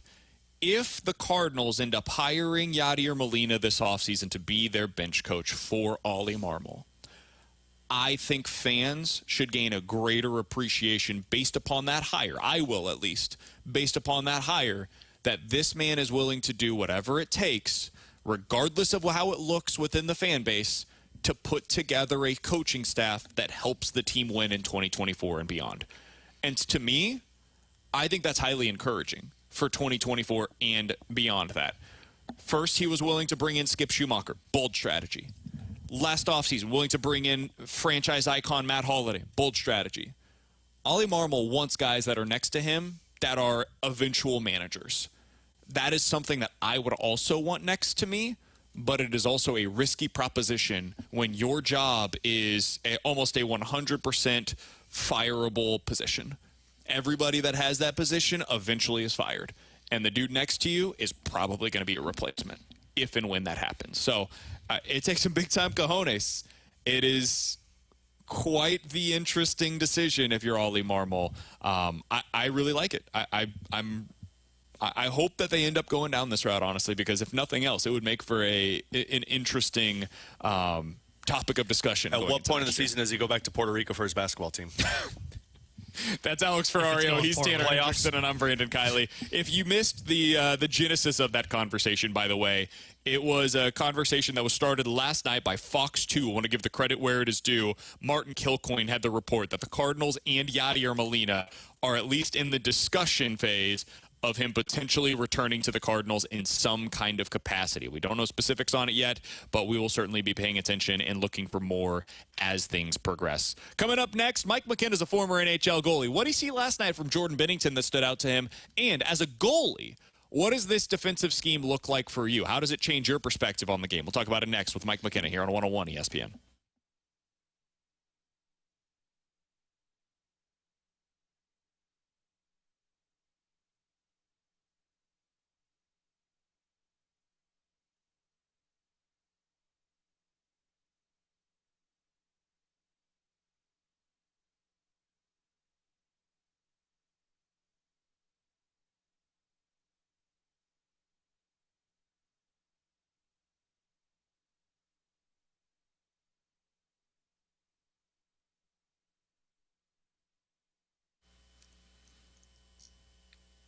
Hey, it's BK, and I've got some exciting news for all the men out there. Victory Men's Health has launched a new telehealth site. It's called VictoryRx.com. Men, you can go there, get prescribed that ED medication that you've been looking for. They've made this process so easy. Men can go to the site at VictoryRx.com. You'll do your entire consult all via text. Victory Men's Health is a trusted brand across the area. They've treated thousands of men already in their standalone locations, and now they're giving men from all over easier access to that #1 selling ED medication. This is going to come in a chewable tablet It's got active ingredients with both Viagra and Cialis, and that's going to be important because instead of having that pill that you swallow, if you do that, it can be affected by the food or the drink that you consume earlier in the day. As a chewable tablet, it's not going to be affected whatsoever by any of the food or the drink that you consume. So they're going to make sure that that dosage is correct for you. It's going to work the first time around. VictoryRx.com. That's where you go to get this. VictoryRx.com. Play hard.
Grant Francis here with a SportsCenter update brought to you by Saliga Heating and Cooling. Last night, the Blues kicked off their regular season in Dallas. The Stars took it 2-1 in a shootout. Jordan Binnington looked fantastic, stopping 33 of 34 Dallas shots. Tyler Tucker picked up the lone goal for St. Louis. The Blues will be back in action on Saturday, tomorrow night. It is their home opener here in St. Louis. Blues and Kraken pregame starting here on your home for the Blues 101 ESPN at 6 o'clock. And leading you up to that game, we'll have some college football. Tennessee and Texas A&M, that pregame on 101 ESPN starting at 2 o'clock. Last night in the MLB Playoffs, the Phillies advanced over the Braves as they take them down 3-1 in Game 4. The NLCS and ALCS is set. Rangers and Astros in the AL. That series will start on Sunday. Diamondbacks and Phillies in the NLCS. That series starts on Monday. I'm Grant Francis. The SportsCenter Update's been brought to you by Saliga Heating and Cooling, an independent American Standard heating and air conditioning dealer.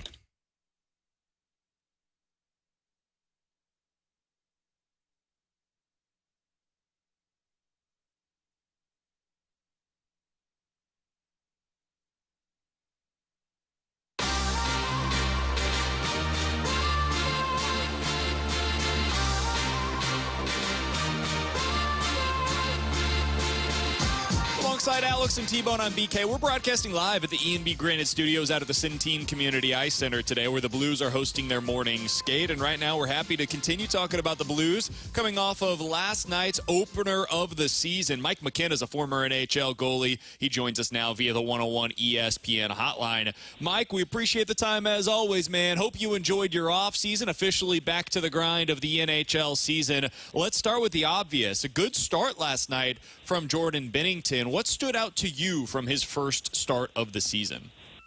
Definitely a really strong game from Binnington, and it speaks for itself. Some of the saves that he made in overtime and early on were pretty obvious. I mean, you think about the 2-on-1 rush in overtime where he makes the save on Robertson, sliding across, getting his glove on it, his tracking was on. But I did notice a couple of things even stylistically with Binnington that, guys, I thought he played a little bit closer to home last night. Like, I very rarely saw him outside of the blue paint, and I think that was a conscious decision going into this season. And, of course, that's also helped by that defensive structure that's a little bit different in front of him. You can be a little bit more patient when your team's going to pack the middle. But I thought Binnington not only came up with some massive saves, that I thought also his puck handling was spot on. And in your first game of the season as a goaltender, I can speak to that. It can be goofy out there sometimes. And I thought he looked right in sync with his defensive crew. And that's something that when Joel Hofer hops in that, he's going to feel that too because he's a great puck handler. So very encouraged in a lot of ways by Binnington's play and the team in front of him last night. Mike, you mentioned the new defensive scheme. From a goaltender's perspective, what's your role when you're playing this zone defense? You can't give up any rebounds you don't want to, and you can't get beat clean from the outside. That's really what it comes down to, because when you've got players packing the middle, you know that you may face more shots. That's a reality, and you may face more from the outside if you're playing against a team that's willing to take those shots. Now, that's not every club in the NHL, but last night I think you saw with Dallas that with the Blues being more middle-centric with their club, Dallas was willing to take some of those shots from the goal line. You know, they're trying to catch the goalie off guard, catch you off your angle, catch those little bit of holes. And I thought Binnington did a good job, especially on his posts, adapting to that. And he was pretty tidy with his rebounds. The one thing that, you know, even the Blues, I would suspect, they didn't give up a ton of odd man rushes last night, but still a couple too many for my own taste. So that's where Binnington, I thought, really shined last night. We're talking for another few minutes with Mike McKenna, former NHL goalie here on 101 ESPN. Mike, I was curious, when you look at the personnel that the Blues have, do you think this zone style fits their defensive core better than what they were doing last year? Well, watching Colton Parayko and Nick Leddy last night, it sure looked like it to me. They were very rarely beaten. I mean, there was one instance, I think, early on in the game where Parayko stepped up and it led to Pavelski getting a shot down the wing that went through Binnington, had to be cleared out by Brandon Saad. It felt like to me that was a little bit of a leftover from last season where, you know, you want Parayko to step back and accept that rush coming to him. But Leddy and Parayko were really strong. I do think that this bodes well for Torrey Krug. Now, Krug, I don't think Krug had his best game last night, but he's played this system the majority of his career when he was in Boston, when he was there under Bruce Cassidy, who's now the head coach of the Vegas Golden Knights, who won a Stanley Cup playing this style. And side note, guys, it's funny. The team wins the Stanley Cup. The Vegas Golden Knights, they play a 1-2-2 neutral zone forecheck, and they play zone defense. Well, half the NHL's gone to that this year. It's not a surprise. The Blues are doing it, too, because it wins. But I think that this is a good step for Krug. Now, Falk, it might be a little bit harder for him to adjust because he hasn't done a lot of it during his career. So he's going to have to lean heavily on his teammates, his defensive partners that have played it before, Krug, Leddy with the Islanders. I think it'll come quick. I think it does work better for this crew on the back end. I think it works better for the team across the board because, guys, it's not an elite skating team with the Blues. They're not slow, but they're not an elite skating team. If you're going to play man-to-man, you better be an elite skating team. How does it benefit a team offensively, though, Mike, if you're playing this zone? Because I read in Matt DeFrank's piece that Nick Leddy talked about it's an opportunity to catch teams with rushes up the ice if you get it correctly. Mm-hmm. Well, and you saw some of that from Dallas last night, who can feed off of rush chances, is that when you stay in the middle, you tend to have a lot of shots come through that get blocked, and you can turn them the other direction.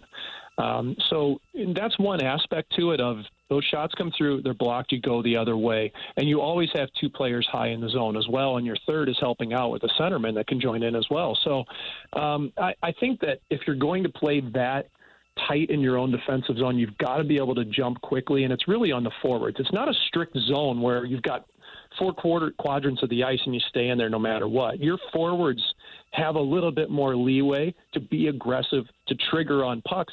And when you create those turnovers, man, you got to go the other direction. And I think that's a work in progress for the Blues because as the game wore on last night, I do think that the Stars were able to put a little bit more pressure than the Blues would have liked. They've got to get their feet going and adapt to that system that once they trigger on pucks and create turnovers, you got to take that the other way and you got to activate your D to get going along with it. Mike, I'm trying to learn from my mistakes from a year ago. The Blues started 3-0, and I was like, here we go. All right, this is going to be the year. We're going back to the Cup. This is going to be great. And so I'm trying to be a little bit more reserved in my judgments coming off of the early portion of this season.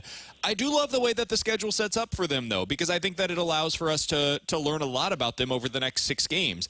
Before the end of the month, they'll play Seattle, Arizona, Pittsburgh, Winnipeg, Calgary, and Vancouver. Those are a lot of teams that are kind of in a similar position, at least in my opinion right now, to where the Blues are at. What do you want to learn about this team before we get to the month of October? What are the things that you're going to be trying to identify?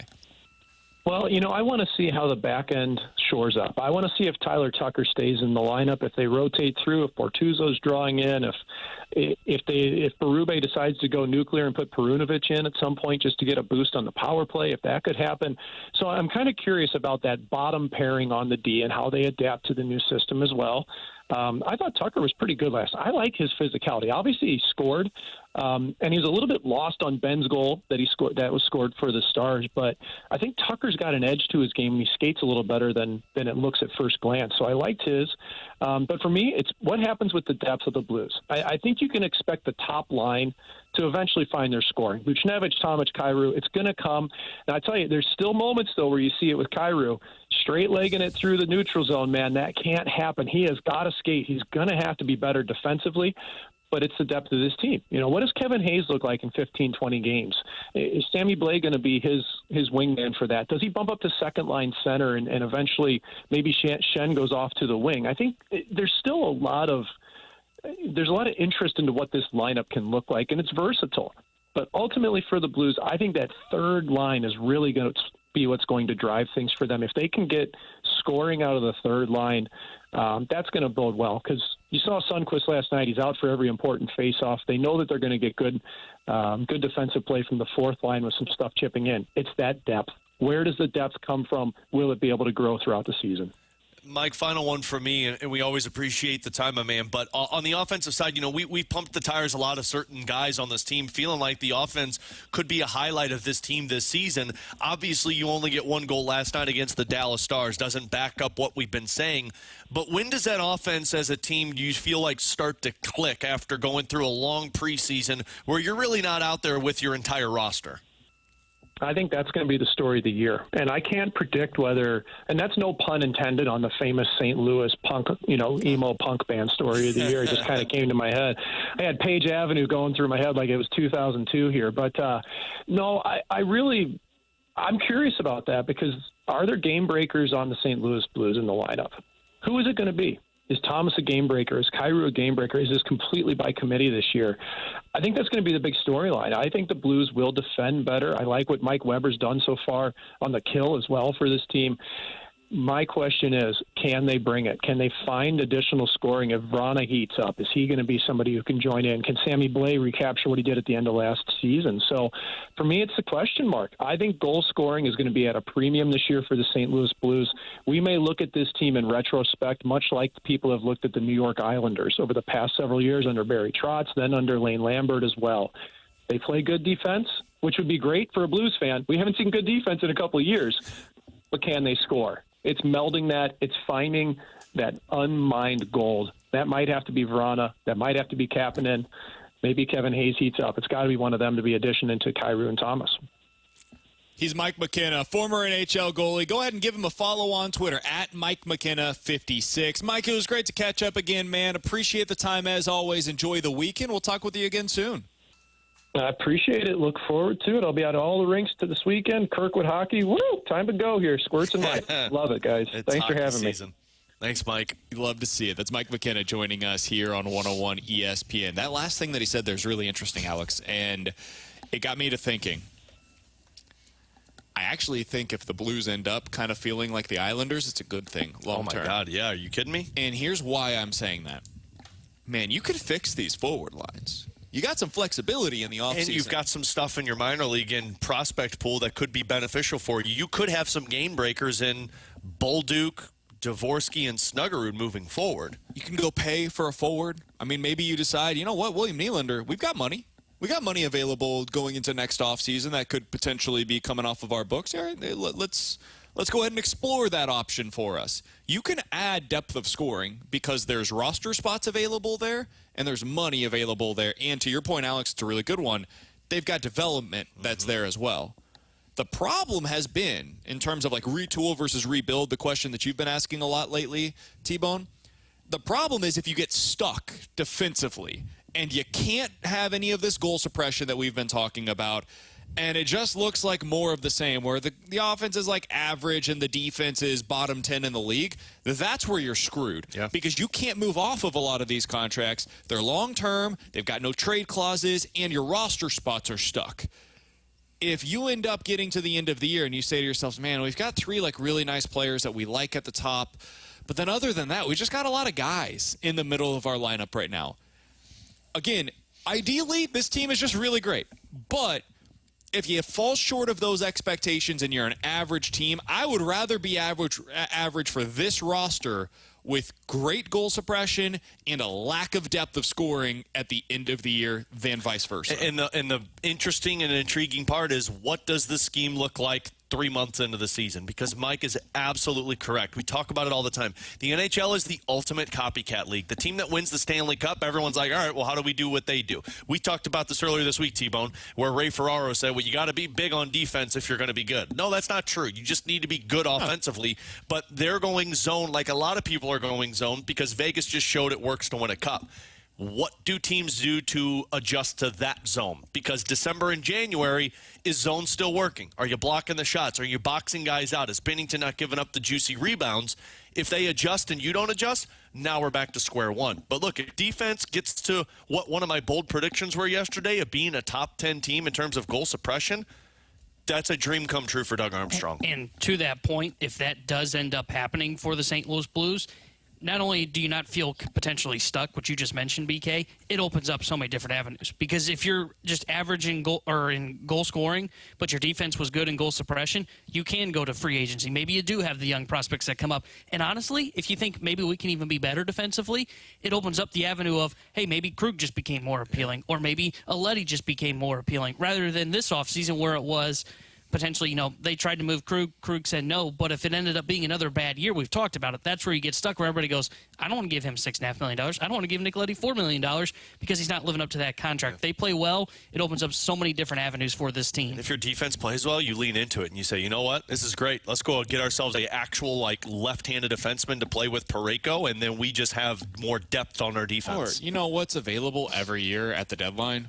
A guy that can come in and score 10 goals for you. Yeah.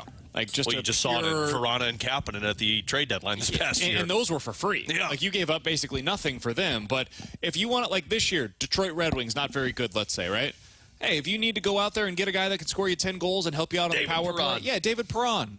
Come on down, big guy.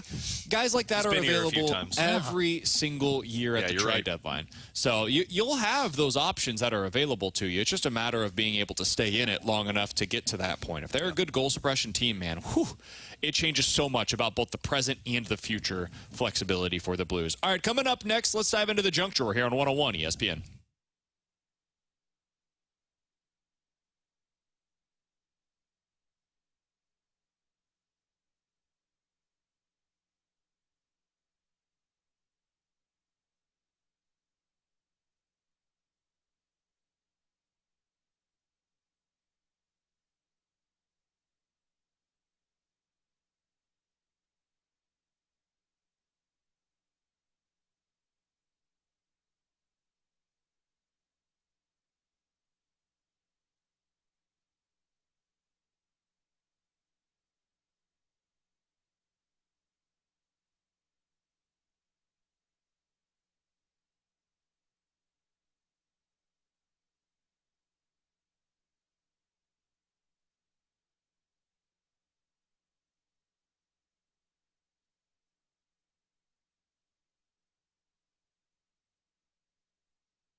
With Alex and T-Bone on BK, time for the junk drawer here on 101 ESPN. Alex, have you ever thought about whether or not we're living a simulation? Like, you sat back and thought to yourself, you know what if none of this is real? What if none of it matters and we're all being, like, watched by somebody else and this is all just a simulation? No, but I watched Unsolved Mysteries last night of a dude who, like, was reincarnated. I love that show. Robert Stack is the best host of any show ever made. So it bothers me because I need the closure. And at the end, they say, if you have any information on this... you got to watch more episodes. They have updates. They have updates. No, I want to know what happened. Did you not know when you watched... Who killed them, man? Did you not know when you watched the episode of Unsolved Mysteries that a lot of them were unsolved mysteries? I mean, it makes sense, but I just, But no, I've never... a little bit more. Never thought of a simulation, BK, because if someone else was watching me, man, I am not entertaining. Like, waste of your... There's got to be somebody better to watch than me if this is a simulation. So the reason why I asked... I'm the guy when you play the computer game Sims, you kind of build a little room around him and you just leave him in there until he dies off. He'll be fine. This guy's fine. Just give him some food and let him just go to the bathroom in their room. I think I ever did that whenever I was playing Sims? No, I just... Really? You never, the room you never kill locked somebody. people in the room? I used to like to build cemeteries next to the house. Of course you did, buddy. You are a messed up person. Guys, am I a psychopath? Yeah, in this simulation, yes. There you go. Well, now I am more entertaining. So there was a piece that was written yesterday. According to a physicist at the University of Portsmouth in the United Kingdom, this gentleman proposed that a new law of physics could support the theory that everything we're seeing as a reality is in fact a complex virtual simulation that is running on a cosmic computer. In other words, have you ever seen The Matrix, T-Bone? No. We're all living in The Matrix, or some variation of The Matrix. If this was The Matrix, I would be much better at running up and down walls and doing flips, but I am not. And now, this theory has obviously, as you know by the fact that we have seen a movie about it, Tanner has been around for years. I have thought about this way too much, for way too many hours in my life. Yeah, like the idea of... So, like, your kid's not even real? Well, it was prior to me having a child. Oh, okay. I haven't really had a lot of free time to think about things in my own head since having a child, to be honest with you. But hence my football picks. Yep. Hence me not realizing that the Sunday game for the Ravens is in London. Yeah. But they're going to have to update you guys. In this simulation, you guys are starting to glitch. Kind of like JR, peek behind the curtain. We just saw him walk by. He looked like he was glitching, too. See? Been there, done that. What is happening? Maybe something's going wrong in my simulation. What is happening? I do wonder what that's like, man. If all of this is just being controlled by some sicko out there. And again, if you're wasting your time watching me, you need to get a better hobby in your simulation. You would think that it's a computer simulation, so it's not even just one individual. It's this computer simulation that's controlling. But it's a guy sitting in a room watching. He's got all Not necessarily. got all the televisions. Not necessarily. You've seen AI, dude. There's some weird stuff going on out there in this world right now. Man, you got to get a better hobby. You're like this physicist. Come on, man. There's something else out there for you. You were kind of a psychopath. And this kind of reaffirms it. You know? Hey, man. On a random Saturday night when you're home alone, Alex, the kiddos are with the grandparents. The kiddos are with the grandparents, you know? Okay, sure. Sit back, sit on the couch, take a gummy, just think to yourself. Okay, now we know why he's wondering why we're in simulation. What would life be really like wasn't if this was sick. simulation? He really wasn't sick. He was just down this deep hole of gummies and simulation on the week, and he's like, guys, I'm not going to make it in. This is all a simulation, and it's not real. Finally, Kara came into his dark bedroom and was like, PK, get up and wake up. No, but we're in a simulation. Bro. I just sounded like Keanu Reeves there. But just imagine. But it's a simulation. It just really, it makes you wonder. No, it doesn't. It makes me wonder who I've been working with for the last 3 years. Makes me wonder what the hell kind of gummies you've been enjoying. Coming up in 10 minutes, what does tomorrow mean for Mizzou? I view it as a borderline must-win. We'll talk about that coming up in just a little bit. But coming up next, man, this top line really needs to get it going for the Blues against Seattle because they're going to have a short period of time before we have to determine, do you break it up? I'm not there. I want to say that up front. I'm not there right now. But the 6-game stretch is going to determine what the future holds for that line next year on 101 ESPN.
Thomas bringing it in, lost the puck to Harley.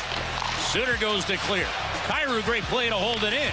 Thomas to the middle. Buchnevich to Kyrou, and a save, Ottinger.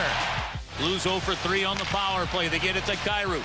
Gets around Robinson. Backhands to Tucker. Wrist shot, got it on again. Rebound saved by Ottinger as he denied Robert Thomas. As Tucker got another shot through from the blue line. Thomas to Scandella. Back to Thomas. High slot to Kyrou. Shoots it. Save made by Ottinger. Kyrou steals it. Tries to center. Buchnevich. Far wing. The center. And a shot from Thomas. Misses wide at the buzzer again. Alongside Alex and T-Bone, I'm BK. That audio courtesy of the broadcast last night, right here on 101 ESPN, your home of the St. Louis Blues. Alex, I wanted to focus a little bit on that top line. Thomas, Kyrou, Buchnevich. So much about this season, so much about this retool is going to be determined by the ceiling of that group and whether or not they can stick together, and really whether or not those three guys are going to be capable of becoming top-line caliber players, even if they're not on a line together. Last night, I think, was a lot of up and down. I think there were moments where it looked really good. Robert Thomas, I think, had some really good moments. Missed the net too often for my liking, but he was shooting, and that's really all you can ask for. Jordan Kyrou, there was moments where I was like, all right, that's exactly the player that you want him to be. And then there was moments, as we heard from Mike McKenna, where straight-legging it a little bit. We have seen that already on our text line. People don't like that he's not physical, all of those different things. You're not expecting him to be that, but be involved. And Buchnevich, I thought, had a pretty good night on the PK. I didn't really notice him as much, honestly. Didn't have a shot on goal. Only one shot attempt. So that's something. It's one game. That happens. But you'd rather see him a little bit maybe more involved with the offense. Overall, though, they were outshot 8-4 in that game. While they were on the ice, the opposition had 3 high-danger chances. They had 1 high-danger chance. They did have 4 rush attempts. You like to see that. If this line is going to be what we think it can be, they can't be getting outshot. They can't be getting outchanced. They need to be going out there and outchancing the opposition, because we know that's potentially going to be a liability defensively. You got to make up for that with what you're doing on the offensive end. You know, T-Bone made the great comp that really could be of Jason Robertson and Jordan Kyrou. The only way that happens after watching that Robertson line that did not have their top centerman with them is their line was puck possession and sustained zone time, and the Blues were one and done. And that's my biggest concern with that line. As much as I do believe that they have a really talented line, and as Jeff Merrick said, I like them. You can't skate into the zone, circle up, make a pass, take a shot, miss the net, and then you're back checking to get the puck back. It's got to be what Craig Berube. Frankly, I think the best line at sustained offensive zone time is this Verona, Hayes, and Blais line. The problem is that line didn't shoot a lot. So, take what they do and put Thomas and Kyrou and Buchnevich in terms of shooting the puck, and you're going to get that. Now, last night, again, the chemistry is not easy with lines because frankly, these lines have played maybe 2 games together in preseason action, and you're not going up against best on best. So that's going to take some growth period here. But that line is going to benefit solely offensively from winning faceoffs. Thomas was 57% last night. I like to see that. They took, I think, a combined 17 shot attempts with 8 of them hitting the net, hit the net a little bit more. Yeah. But this can't be a one-and-done offense. If that line is going to be in the zone and out of the zone, you're not going to hit your top level of expectations that the Blues want from them. Yeah, I had kind of the same takeaway from that line last night, to where it felt it was too much one and done and not enough puck possession, which is something that I think is going to have to change as the season gets going along. I think they are more of a rush line. They are totally that. But you would like to see that's your cycle. Yeah, that you cycle would still, and defensive line. That's your shutdown line. You would still like to see less of the one and done from them. And I also thought too, at times with that line, that it still felt like it was going more for flash than just doing the hard work. Because there were times where the last shot of the game, it ended up to a really good opportunity, but instead of throwing it on net, they try another pass to the middle of the ice. And then there was another one too, I remember, where Thomas got it. He tried a long cross ice pass to Kyrou, who was kind of doing a big loop around on the ice there and trying to get him back door, but he tried to finesse it through 2 defenders. Those are the kind of plays that this line needs to cut out of their game. They need to be more of just north-south hockey. Let's get it to the net. Let's get shots on goal, and then let's try and get that rebound opportunity or cycle the puck around. And to me, at least for my liking, I know it's probably old school, but I felt at times last night they were still too flashy for me. I think that's totally fair. I think that's something that we're just going to have to live with, most likely, with that line. I agree. There's going to be moments where you get frustrated by some of the stick handling and all of these, the toe drags, all that stuff. And there's going to be moments where you're like, oh, my God, there are like 20 players in the league that could make that play. And the Blues have 2 of them on that top line. So that's just going to be something that comes with it. There's going to be frustrations, and there's going to be highlight reel plays with those guys being paired together. The hope is that there's more of the highlight reel plays than the frustrations, and it outweighs that. When you look at what's coming up before the end of the month, Alex, I know in so many ways this is an obvious statement, because what I'm about to say is, hey, we're going to learn a lot about the Blues in the next 6 games. Yeah, of course. Yeah, man, the first 7 games of the season are meaningful. Congratulations. Way to make a big, important point. I think... Did you just shoot down yourself? I just wanted to have This was your segment idea. I think part of what makes these next 6 games so important is because of who they're against. It's a lot of teams that are kind of in that same category as you coming into the season. You're not going up. I think last night was a tough test, and it's why I'm grading them on a curve. Hey, man, you lose 2-1, shootout plus overtime. You got a point in that one. That's not bad. Yeah. On the road against the Dallas Stars, who everybody is picking to be one of the top 2 teams in the division. Nice. Good outcome. Yeah. We learned a little bit about you last night. But the teams that you're really competing against this year, Seattle, Arizona, Pittsburgh, Winnipeg, Calgary, Vancouver, that's that middle portion of the NHL this year that nobody really seems to have a great handle for. The Blues should be a part of that group. Now, where they are within that category will be defined by what they do against teams like this. And over the next 6 games, this is right up until the end of the month, basically, by Halloween, I think we're going to have a pretty good grasp on where this team stands within that category. And that will inform a lot of the discussion that we have about the team over the next 4 or 5 months. By that time last year, Alex, 8-9 games into the season, we had a pretty good feeling that things were not going in the right direction, because that was the start of that 7-game losing streak that ended up ultimately dooming the season. Yeah, I mean, go back to what Doug Armstrong said before the season started. He said his goal is to get 3rd place in the Central Division and be in the upper tier of that middle tier of teams in the West. And the top tier is Colorado, Dallas, Vegas. I'd put Edmonton in there. Sure. That's the top tier in my opinion. And then the rest is the Minnesotas, the Winnipegs, the Calgarys, the LAs.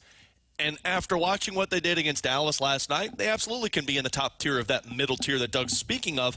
But you're about to find out, because you're taking on all of those teams for the rest of the month. And like you go back to last season, Columbus, you win that game. Seattle, you win that game. Edmonton, but then you play Winnipeg, Edmonton, Nashville, Montreal, Kings, Islanders, Boston, Philadelphia. That was your 7-game losing streak. Those are all those middle-tier teams. You didn't take on a top dog, and you were giving up 5-6 goals. If you go into these games and, you know, your offense still scuffles, but you're still keeping them close, that's the sign of growth, in my opinion. And look, you want points right now because we talked about it. You lose in the first couple of weeks of the season, you're putting yourself behind the 8 ball, especially in the Western Conference. But if you're showing the competitiveness that we saw from the first to the third period last night, this team's going to be in a good spot. This is where you can separate yourself from the murky middle early Absolutely. On, to where you can get a kind of a jump start. You're not going to be able to, like, within 8 games go, hey, we got ourselves in the playoff picture already. No, but you can have that jump start that is needed early on. Because as much as last year early on, as you said, BK, we knew right away, hey, this season's not going to go great. You can know early on, hey, you got to fight and shot for the playoffs. You can determine a whole season within, like, the first 10 games typically. And to be honest about the Blues, that 7-game losing streak is what kept them out of the playoffs. If they had gone, like, 3-4 in that stretch, they would have been contending for the postseason potentially. That's where I'm really curious to see, do you follow up a loss with a win?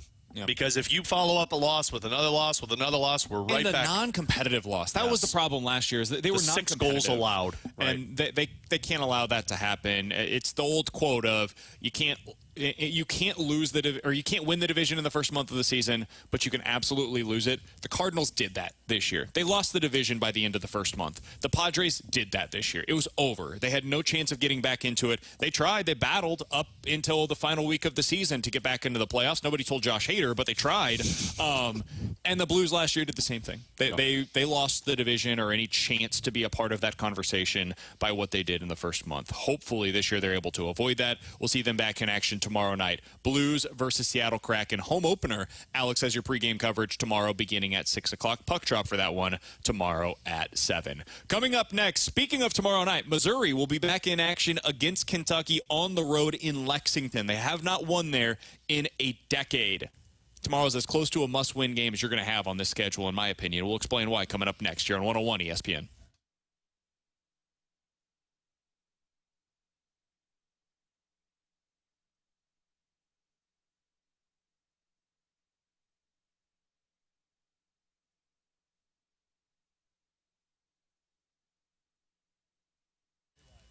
Hey, it's BK. So your home has made you equity rich on paper, and you're planning to use that cash to retire, travel, or just downsize into a new place that's already paid off. And that's good for you. But the longer that you wait, the greater the chances are that these high interest rates could chip away at your home's current value. Well, while that value is still high, the time to act is right now. And you can do so with Truehold.com. They'll buy your home and you can stay in it for as long as you'd like. Plus, Truehold will buy your home for its best current value and you get to bank all the cash and do whatever you'd like with it, while Truehold continues to take care of your property taxes, the insurance, and all of the upkeep as well. So don't miss out on this opportunity to cash in on your equity and stay in your home for as long as you'd like as a renter. Visit Truehold.com and you'll discover how much they'll buy your home for today based on its best current value and not what's coming. To do so, call 1-855-300-9993 or you can visit them at Truehold.com for the smarter and faster way to cash out on your home's full value without having to move. That's Truehold.com.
Center. Brought to you by Bud Light and E&B Granite. Bernie Federko's only choice for granite countertops, cabinets, and flooring.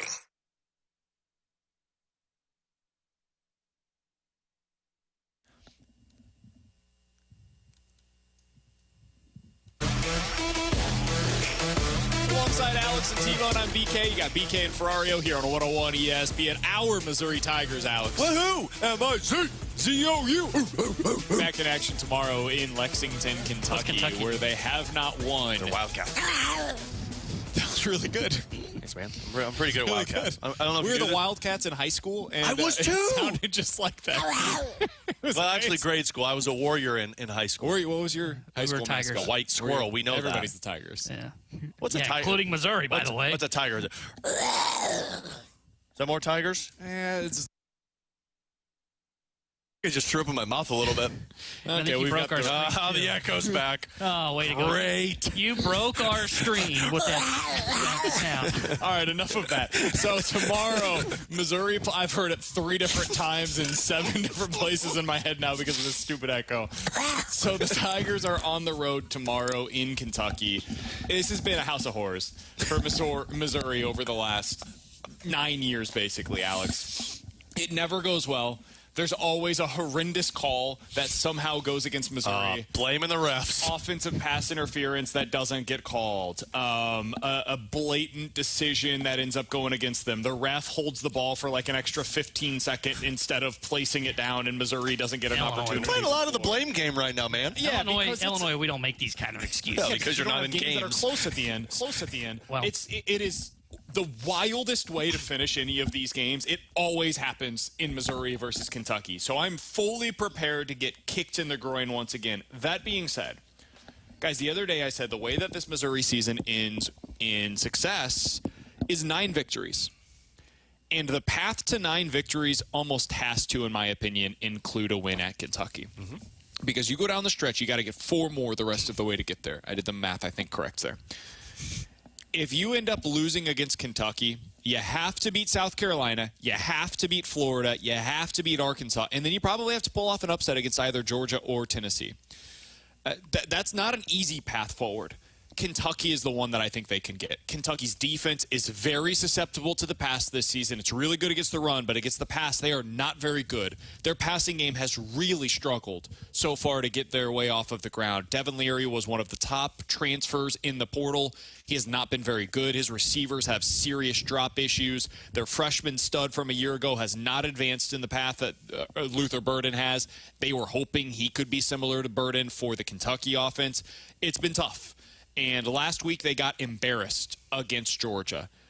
Keep that team down, man. So far this year, they have really had one thing to celebrate, and it was their big-time win against Florida. They just ran the hell out of the football. If you're able to shut down that running game early and often, you get the lead going, and you force them to pass against you, I think Missouri can win this game, and I think they can win it by like 10 to 14 points, but it requires all of those elements to come true. This is as close to a must-win as Missouri has on its schedule. Yeah, I mean, there's no doubt to me that the offense is going to be able to stay in this game. My question is going to be, how do you stop the run? Because that's what obliterated them, and really, I guess, the quarterback run as well when he was out of the pocket this past week against LSU. That was Jaden Daniels more than anything else. Yeah, which you're not going up against really the rest of the season, which is a good thing for Mizzou. Is 9 wins necessary, though? I think so. And I only ask this because it's been 6 wins with Drink. And if you end with 8, does that at least give you the optimism now that the recruiting's working? We saw a shift in the way that he coaches, and now you're getting 8. No, so you just hate Mizzou's progress no matter what. No, because I think we have now seen that Kansas State is not quite the team that we expected them to be. They're, I think, an underdog going into this weekend against Oklahoma State. They're a good team, but they're not what they were last year. And if you end up losing this game and you, let's say, get wins against South Carolina, Florida, and Arkansas, that'll be a very similar season to what we saw in 2018 from Barry Odom. And we left the Barry Odom era saying he just never really punched up. He never really got those big-time wins against programs that were better than him. And if you leave the season with wins against South Carolina, Florida, Arkansas, and Vandy in the SEC, man, that's basically you saying, hey, the teams that were worse than us, we ended up beating. The teams that were better than us, we ended up losing to, every single one of them. I don't think that inspires a whole lot of confidence going into next year. It's better. It's better than what it had been previously, but it's not good enough. So, yeah, I think you got to get to 9. I think you have to get to 9, and that would include at least a win at Kentucky or at Georgia, at home against Tennessee. I think you've got to win one of those 3 games for the season to be considered a success. I would agree with you because I think 8 wins is just a good year. You did what you're supposed to. You did what you're supposed to. You beat the better teams, but you never pulled off a surprise.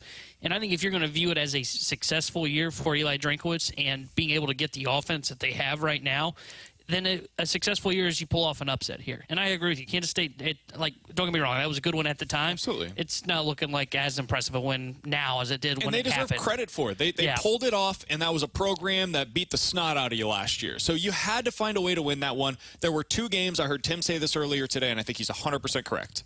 Coming into the season, before we knew anything about any of these teams, including Missouri, we said the 2 games that will ultimately flip their season if it ends up going in a positive direction are Kansas State and Kentucky. We knew coming in LSU was going to be tough. We kind of all counted that as a loss. We knew coming in it was going to be really difficult to get a win at Georgia. Those were the 2 that you kind of put into the L category going into the season. You had probably 5 that you put into the win category coming into the season. And then everything else, the other 5 games on the schedule, were somewhere in the middle. And it depends on how Missouri plays and how those teams ended up. Well, Kentucky is on that list, maybe even at the top of that list. They have been a team that has really, found a way to be above you in the SEC over the last 8 years now. You've got to find a way to reverse that trend. You've got to find a way to put yourself above Kentucky in the East standings, not just for right now, but for years to come. That is the way that you find a way to win back over this Missouri fan base. It's got to start with this thing, man. Last week took the wind out of a lot of fan sails.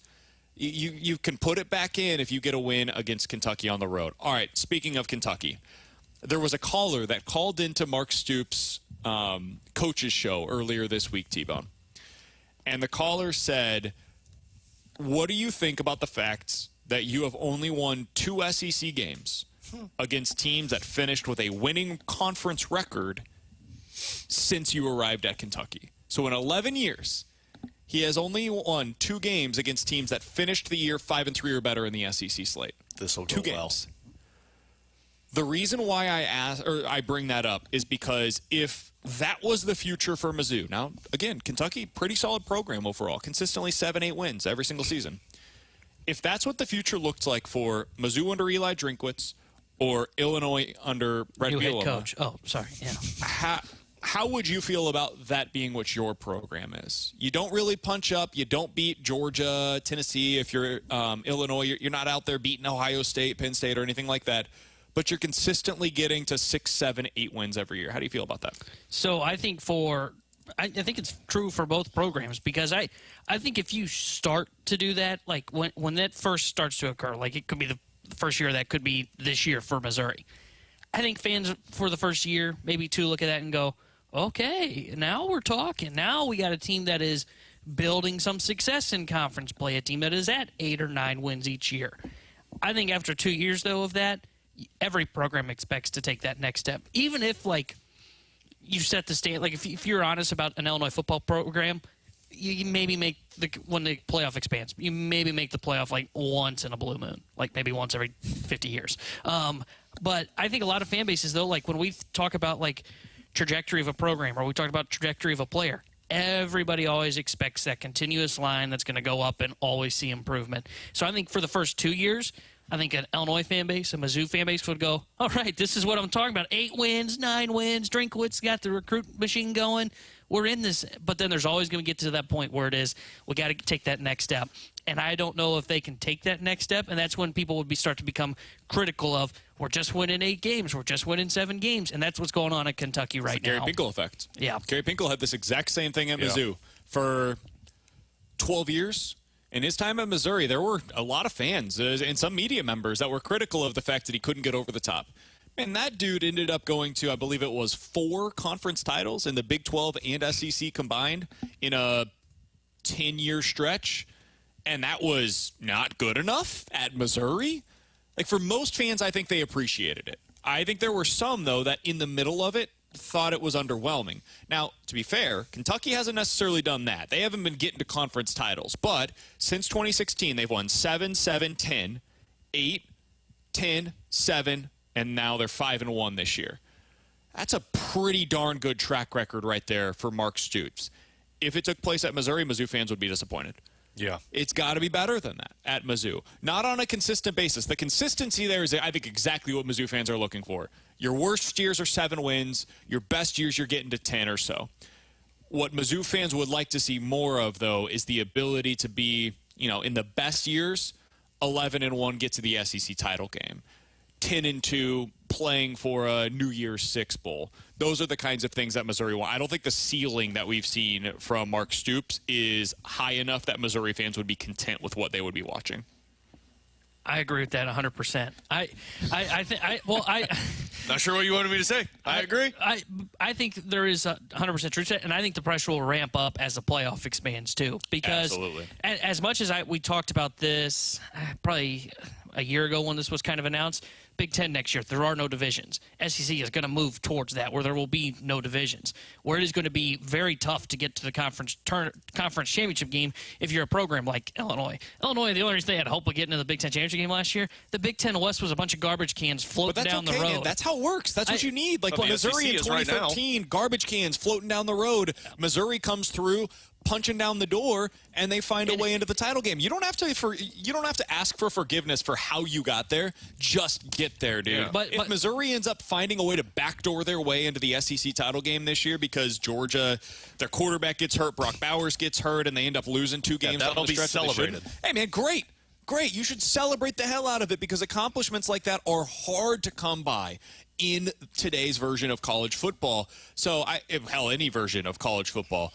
I'm sorry to cut you off there. Last year, if Illinois got there, we should all celebrate it. And Mizzou doing that in the future, that's the type of thing you have to celebrate. I agree. I think it's going to be tougher on those kind of programs to get, like Mizzou and Illinois, to get to their conference championship game moving forward because there is no more, hey, you can go up against a weak division. You may get a weak schedule that helps you out, but typically you're probably going to run into a Georgia or an Alabama every year now. Texas, Oklahoma, exactly. In your case, USC, UCLA. Exactly. But I think these programs like Kentucky that always sit around that consistent 8 wins, there is going to be more pressure put on them. Why? Because the playoff expands, and there will be hope to get to the playoff. Coming up next, 314-399-9646 is the Air Comfort Service text line. That was a great point by T-Bone that I cut off midway through. Unbelievable. If you've got a one's got to go, you give us 4 different options. We'll tell you which one's got to go, and we'll get to that coming up next here on 101 ESPN. Staring at me.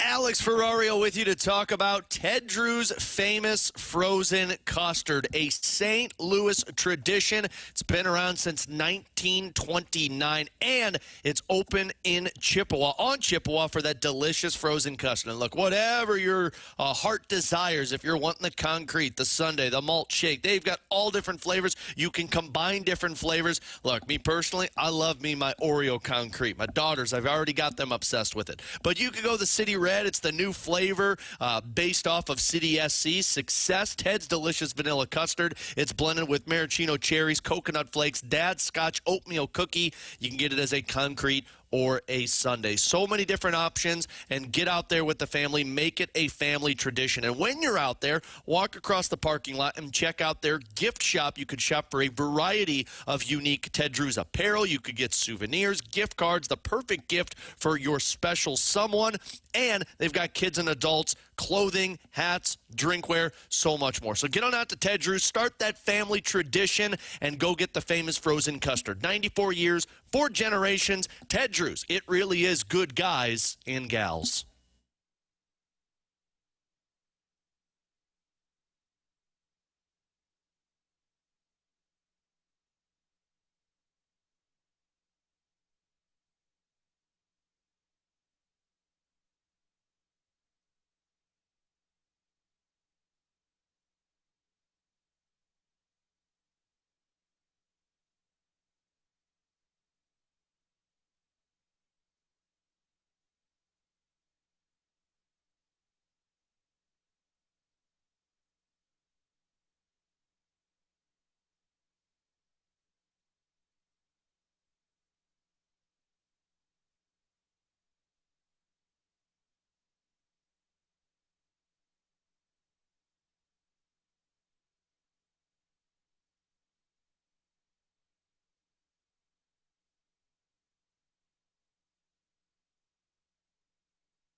Grant Francis here with a SportsCenter update driven by Johnny Londoff Chevrolet and Johnny Londoff Autoplex. Blues fall in their opener last night in Dallas, but they pick up a point as they make it to the shootout. 2-1 the final, a Stars victory. Jordan Binnington looked fantastic, stopped 33 of 34 Dallas shots. Tyler Tucker with the lone goal for the Blues. Blues will look to pick up their first victory tomorrow night as it's their home opener here at Enterprise Center. It'll be Blues and Kraken pregame here on your home for the Blues at 6 o'clock, and leading you up to that, it'll be Tennessee and Texas A&M, some college football, that pregame starting out on 101 ESPN at 2 o'clock. Last night in the MLB playoffs, the NLDS wrapped up. It's the Phillies moving on to the NLCS. They beat the Braves last night 3-1 in Game 4 to take that series. They will match up against the Diamondbacks in the NLCS. That will start on Monday. The ALCS between the Rangers and the Astros will start on Sunday. I'm Grant Francis. The SportsCenter update's been driven by Johnny Londoff. Find new roads and shop 24/7 at londoff.com and londoffautoplex.com. Are you kidding me?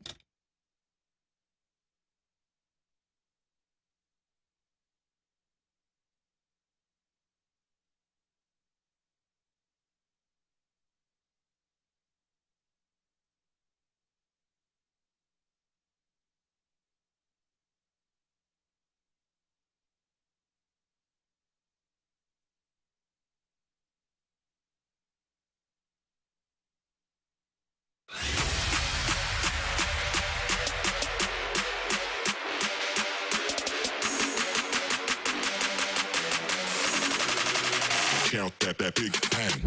Some big-time news in Major League Baseball. We'll get to one's got to go here in just a moment. 314-399-9646 is the Air Comfort Service text line. Multiple reports confirming Milwaukee Brewers pitcher Brandon Woodruff underwent surgery to repair his right shoulder. Woodruff is now, according to the team, expected to miss most, if not all, of the 2024 campaign. Now, it is worth noting, next year is the final year of his contract. It is also the final year of arbitration for Corbin Burns. Alex, we were talking about this. We'll spend 2 minutes on it real quick off the air. If I'm in charge of the Brewers and I know how they operate, they have a budget and they stick to that budget. They're at $120 million already projected to be committed to their 2024 payroll. That's before they go out and add anything. That includes Burns and Woodruff currently. You obviously cannot trade Brandon Woodruff while he's having this for anything meaningful. I would assume they're probably going to do kind of a similar deal to what we saw the Tampa Bay Rays do with Tyler Glasnow, where you rehab for $5 million next year and then a $25 million option the year after that. If I'm them, I'm not saying I'm completely blowing it up. I don't think you're trading like Christian Yelich, right? I don't think you're trading Devin Williams. They've got multiple years of control remaining. Guys that are entering the final year of their deal, though, and that includes Corbin Burns, I'm absolutely listening to offers on them going into next year to transition into whatever the future looks like for the Brewers for 2025 and beyond. Yeah, I'm starting to retool. I'm looking at what I got coming up through the pipeline. I'm looking at what I have in place. I mean, I need to make sure I lock up Craig Counsell first thing first. But, yeah, I mean, I'm trading Corbin Burns to get something that can benefit my team. Probably trying to move on from Brandon Woodruff, which is difficult now because he's injured. But, yeah, I'm starting to retool. I can't sit there and act like my team's going to be competitive for the next couple of years, because I don't think you can be with the lack of offense you have, and the one staple that has made you dominant isn't going to be available to you next season. Yeah, I'm fascinated what they do, because they still got really good pitching on the roster right now in Burns and Peralta. They could probably make a run at the NL Central title again. Question is like, what's their goal? Do they want to win a World Series, or do they just want to be happy with, hey, we get in, anything can happen? They've clearly learned they can't, but they've got enough pitching and enough talent on the roster. If they decide to run it back, they could still be a threat in the NL Central, but they're a team, like you said, they're going to operate on a budget. They're going to operate kind of strategically, and I think they know a reset's coming. The problem is like, they reset, though. Council's not managing that team. Council will leave. He's going to leave if you're going to go into another reset. And if you lose him, welcome to a rebuild. He might leave either way, though. Yep. That's true. That's 100% fair. I'm not making decisions based on 1 year of keeping Craig Counsell. He might be gone out the door this offseason no matter what. I'm deciding what is best for the long-term health of my organization. And if I'm the Brewers, I think the long-term health of the organization is best served not by blowing it up. I want to make this clear. Don't tank or anything next year. You got some young talent, though, built around that core. See what you can get for some of these pieces. And if you get nothing in return, then keep them and trade them at the deadline. But in the meantime, I would probably be listening to offers. All right, let's get to One's Gotta Go. One's Gotta Go Pro Sports Playoff Edition. Baseball, football, NBA, or NHL. Alex, one's got to go. Which one would you get rid of in the playoffs? I'd get rid of NBA. The only time I get excited for the NBA is the finals. All of the play-in games, the wild cards, the first couple of rounds, they're not good. Conference finals and NBA finals are exciting. All of the other ones, I get excited from start to finish. Hockey's number 1 for me. I'd probably put football 2, baseball 3. But yeah, basketball's got to go. I'm with you. Basketball's got to go. One, the play-in term is just stupid. Two, the thing about basketball is, you're right. I think the conference finals and the finals are really the best basketball you see. We don't typically see a lot of upsets when you think of the NBA in the playoffs. And that's because they're all 7-game series. Yeah. You'll end up typically getting the best. Hockey 7-game series are great.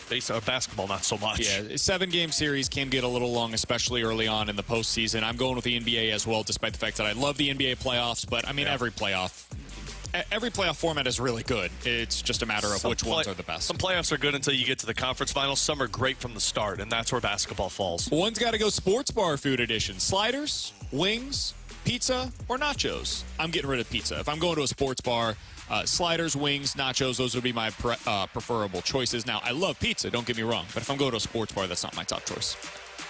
I think I'm with them. I'm trying to think the last time I went to a sports bar and was like, man, the pizza here.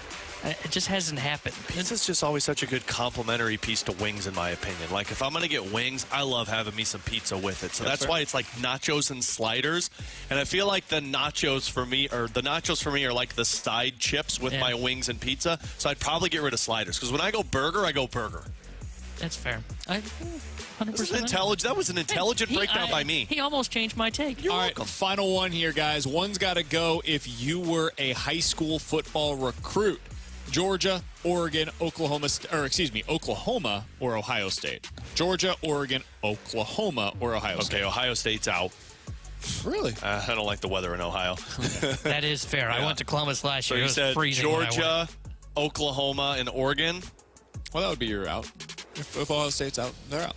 Oh, okay, yeah. Okay, I thought I had to pick one. Yeah, Georgia. Yeah, see Ohio State. Plus, I don't like Ryan Day. A lot over there. Sorry. I would go Oklahoma, by the way. That would be the one that's got to go for me. Where I would go, too. I know it's cold in Ohio State, but I was kind of walking around. It's not rainy to do in Norman. Yeah, exactly. You're like in the middle of nowhere. Oregon would be beautiful. I think I'd love Oregon. Georgia would be a ton of fun. I want to go to Athens and go catch a game. And I think Ohio State, I was around that area last year when the Blues went to Columbus. That's kind of a cool area down in that area, so where the stadium is. So I would keep Ohio State, too. I think that, I mean, Ohio. In the history of it, like, it's just Georgia, Oregon, and Ohio State, for me, are on a different tier than Oklahoma. Coming up next, we're going to wrap up the show by taking a look ahead at this weekend's NFL matchups. What's the matchup you're most looking forward to see? What's the upset you're counting on going into the weekend? We'll get into that coming up next. You're on 101 ESPN.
right, if you missed anything from today's show, be sure to check it out on the podcast page, 101ESPN.com, and the free 101 ESPN app is where you go to find it. The Fast Lane's coming up at the top of the hour. They've got Craig Berube, head coach of the St. Louis Blues, joining them at 2:30. We have been broadcasting live all day today out of the E&B Granite Studios at the Centene Community Ice Center, but right now we're looking ahead to the weekend in the NFL slate. Alex, if you can sit down in front of the television on Sunday and you can only watch one game, what is the game that you're going to be having on? It's Bengals and Seahawks. I like that. I like the trash talking going right now between Jamar Chase and DK Metcalf, the back and forth. That's going to be a fun game for me. And frankly, it's two teams that right now are secondary pieces in their conference or their division. And a game like that, the one that comes out, if it's Cincinnati, we might be talking about them a little differently. So I'm looking forward to that one. I'm going to go different from that one, Lions-Bucks. I'm fascinated. If Buccaneers win this, guys, we got to take them as not a serious contender, but a serious team from the NFC South. Yeah. Like, I think they're the team to beat right now in that division. They beat Detroit at home. Hey, that changes everything for me. You guys are going to laugh at mine because it is not exactly like the most appealing matchup on paper. Bears-Vikings. No, that is a fun one, honestly. Not going to be like, it doesn't matter for anything meaningful, but it's a fun matchup nonetheless. Good for fantasy football, if nothing else. Very true. I don't think the Eagles' offense has looked quite as crisp this year. It's been effective, and they're figuring out ways to win these games. The Jets' defense is a really good test, though. We saw this with the Chiefs on that Sunday night football game. They can put up a fight now, and you're starting to see a little bit of confidence, even if it's not spectacular, from Zach Wilson. I'm not picking the Jets as an upset or anything, but I do think the Jets +6 is an interesting possibility going into the weekend. That shifted. It was +7 earlier today. Yeah, I think there's going to be pretty big money that comes in on the Jets if I had to predict here. I want to watch that one. I want to sit down in front of the TV, 3 o'clock Sunday afternoon, see how the Eagles offense is able to perform against the Jets. That's one that I'm very curious about. I like it. What is your upset pick going into the weekend? We have specific parameters for this. Got to be at least 3 points in terms of the spread. Otherwise, it's basically just pick them. Your upset pick going into the week, Alex, is who? So can I give you two of them? Sure. One is the Titans, two is the Texans. And I don't know what the spread was at. Are they both less than 3? No. I think the Texans is less than 3. Yeah, Texans is a 2-point line. Oh, Titans okay, is so down shifted. 4. Titans is 4. That shifted then. So I'll stick with the Titans then. I think the Titans can beat the Ravens. Yeah, jerk. Why? Oh, did you pick the Ravens? Oh, sorry, I forgot. The Ravens they're the one team that I despise. They're not exciting. I don't think they're as good as people make them out to be. You think they're not exciting? Wait till you watch Tennessee. Well, that's very true. But I know Tennessee's not exciting, but at least their head coach finds ways to win. Baltimore's not going to have a run game. Lamar Jackson's not going to be able to get out of the pocket like he typically does. So I think the Titans can pull up an upset. Plus, they're the home team in London. I don't know if you knew that, BK, but they played in London. I know. They were the home team. He learned. If I'm going to go with one upset going into this weekend, I'm not even sure I totally believe it, but the Cardinals on the road at LA. That's the one I had. It's not a real home atmosphere. 7-point line in that one. Cardinals have been frisky for most of the season. I like the Rams a lot, but this could be two offenses that end up putting up some pretty decent numbers. I like the Cardinals a little bit in that game. There's just not a lot of great options. If you're looking for one that is probably most likely of the bigger spreads, it is probably, to your point, the Titans. Don't sleep on the Colts, by the way. I know Richardson is out. Gardner Minshew, man, he can sling it. And Minshew mania? I actually thought about taking Zach the Jags Moss, -4 in that one. I like the guys, Jaguars a lot. Good duo, too. I almost took Jaguars minus the spread, but I said, you know what?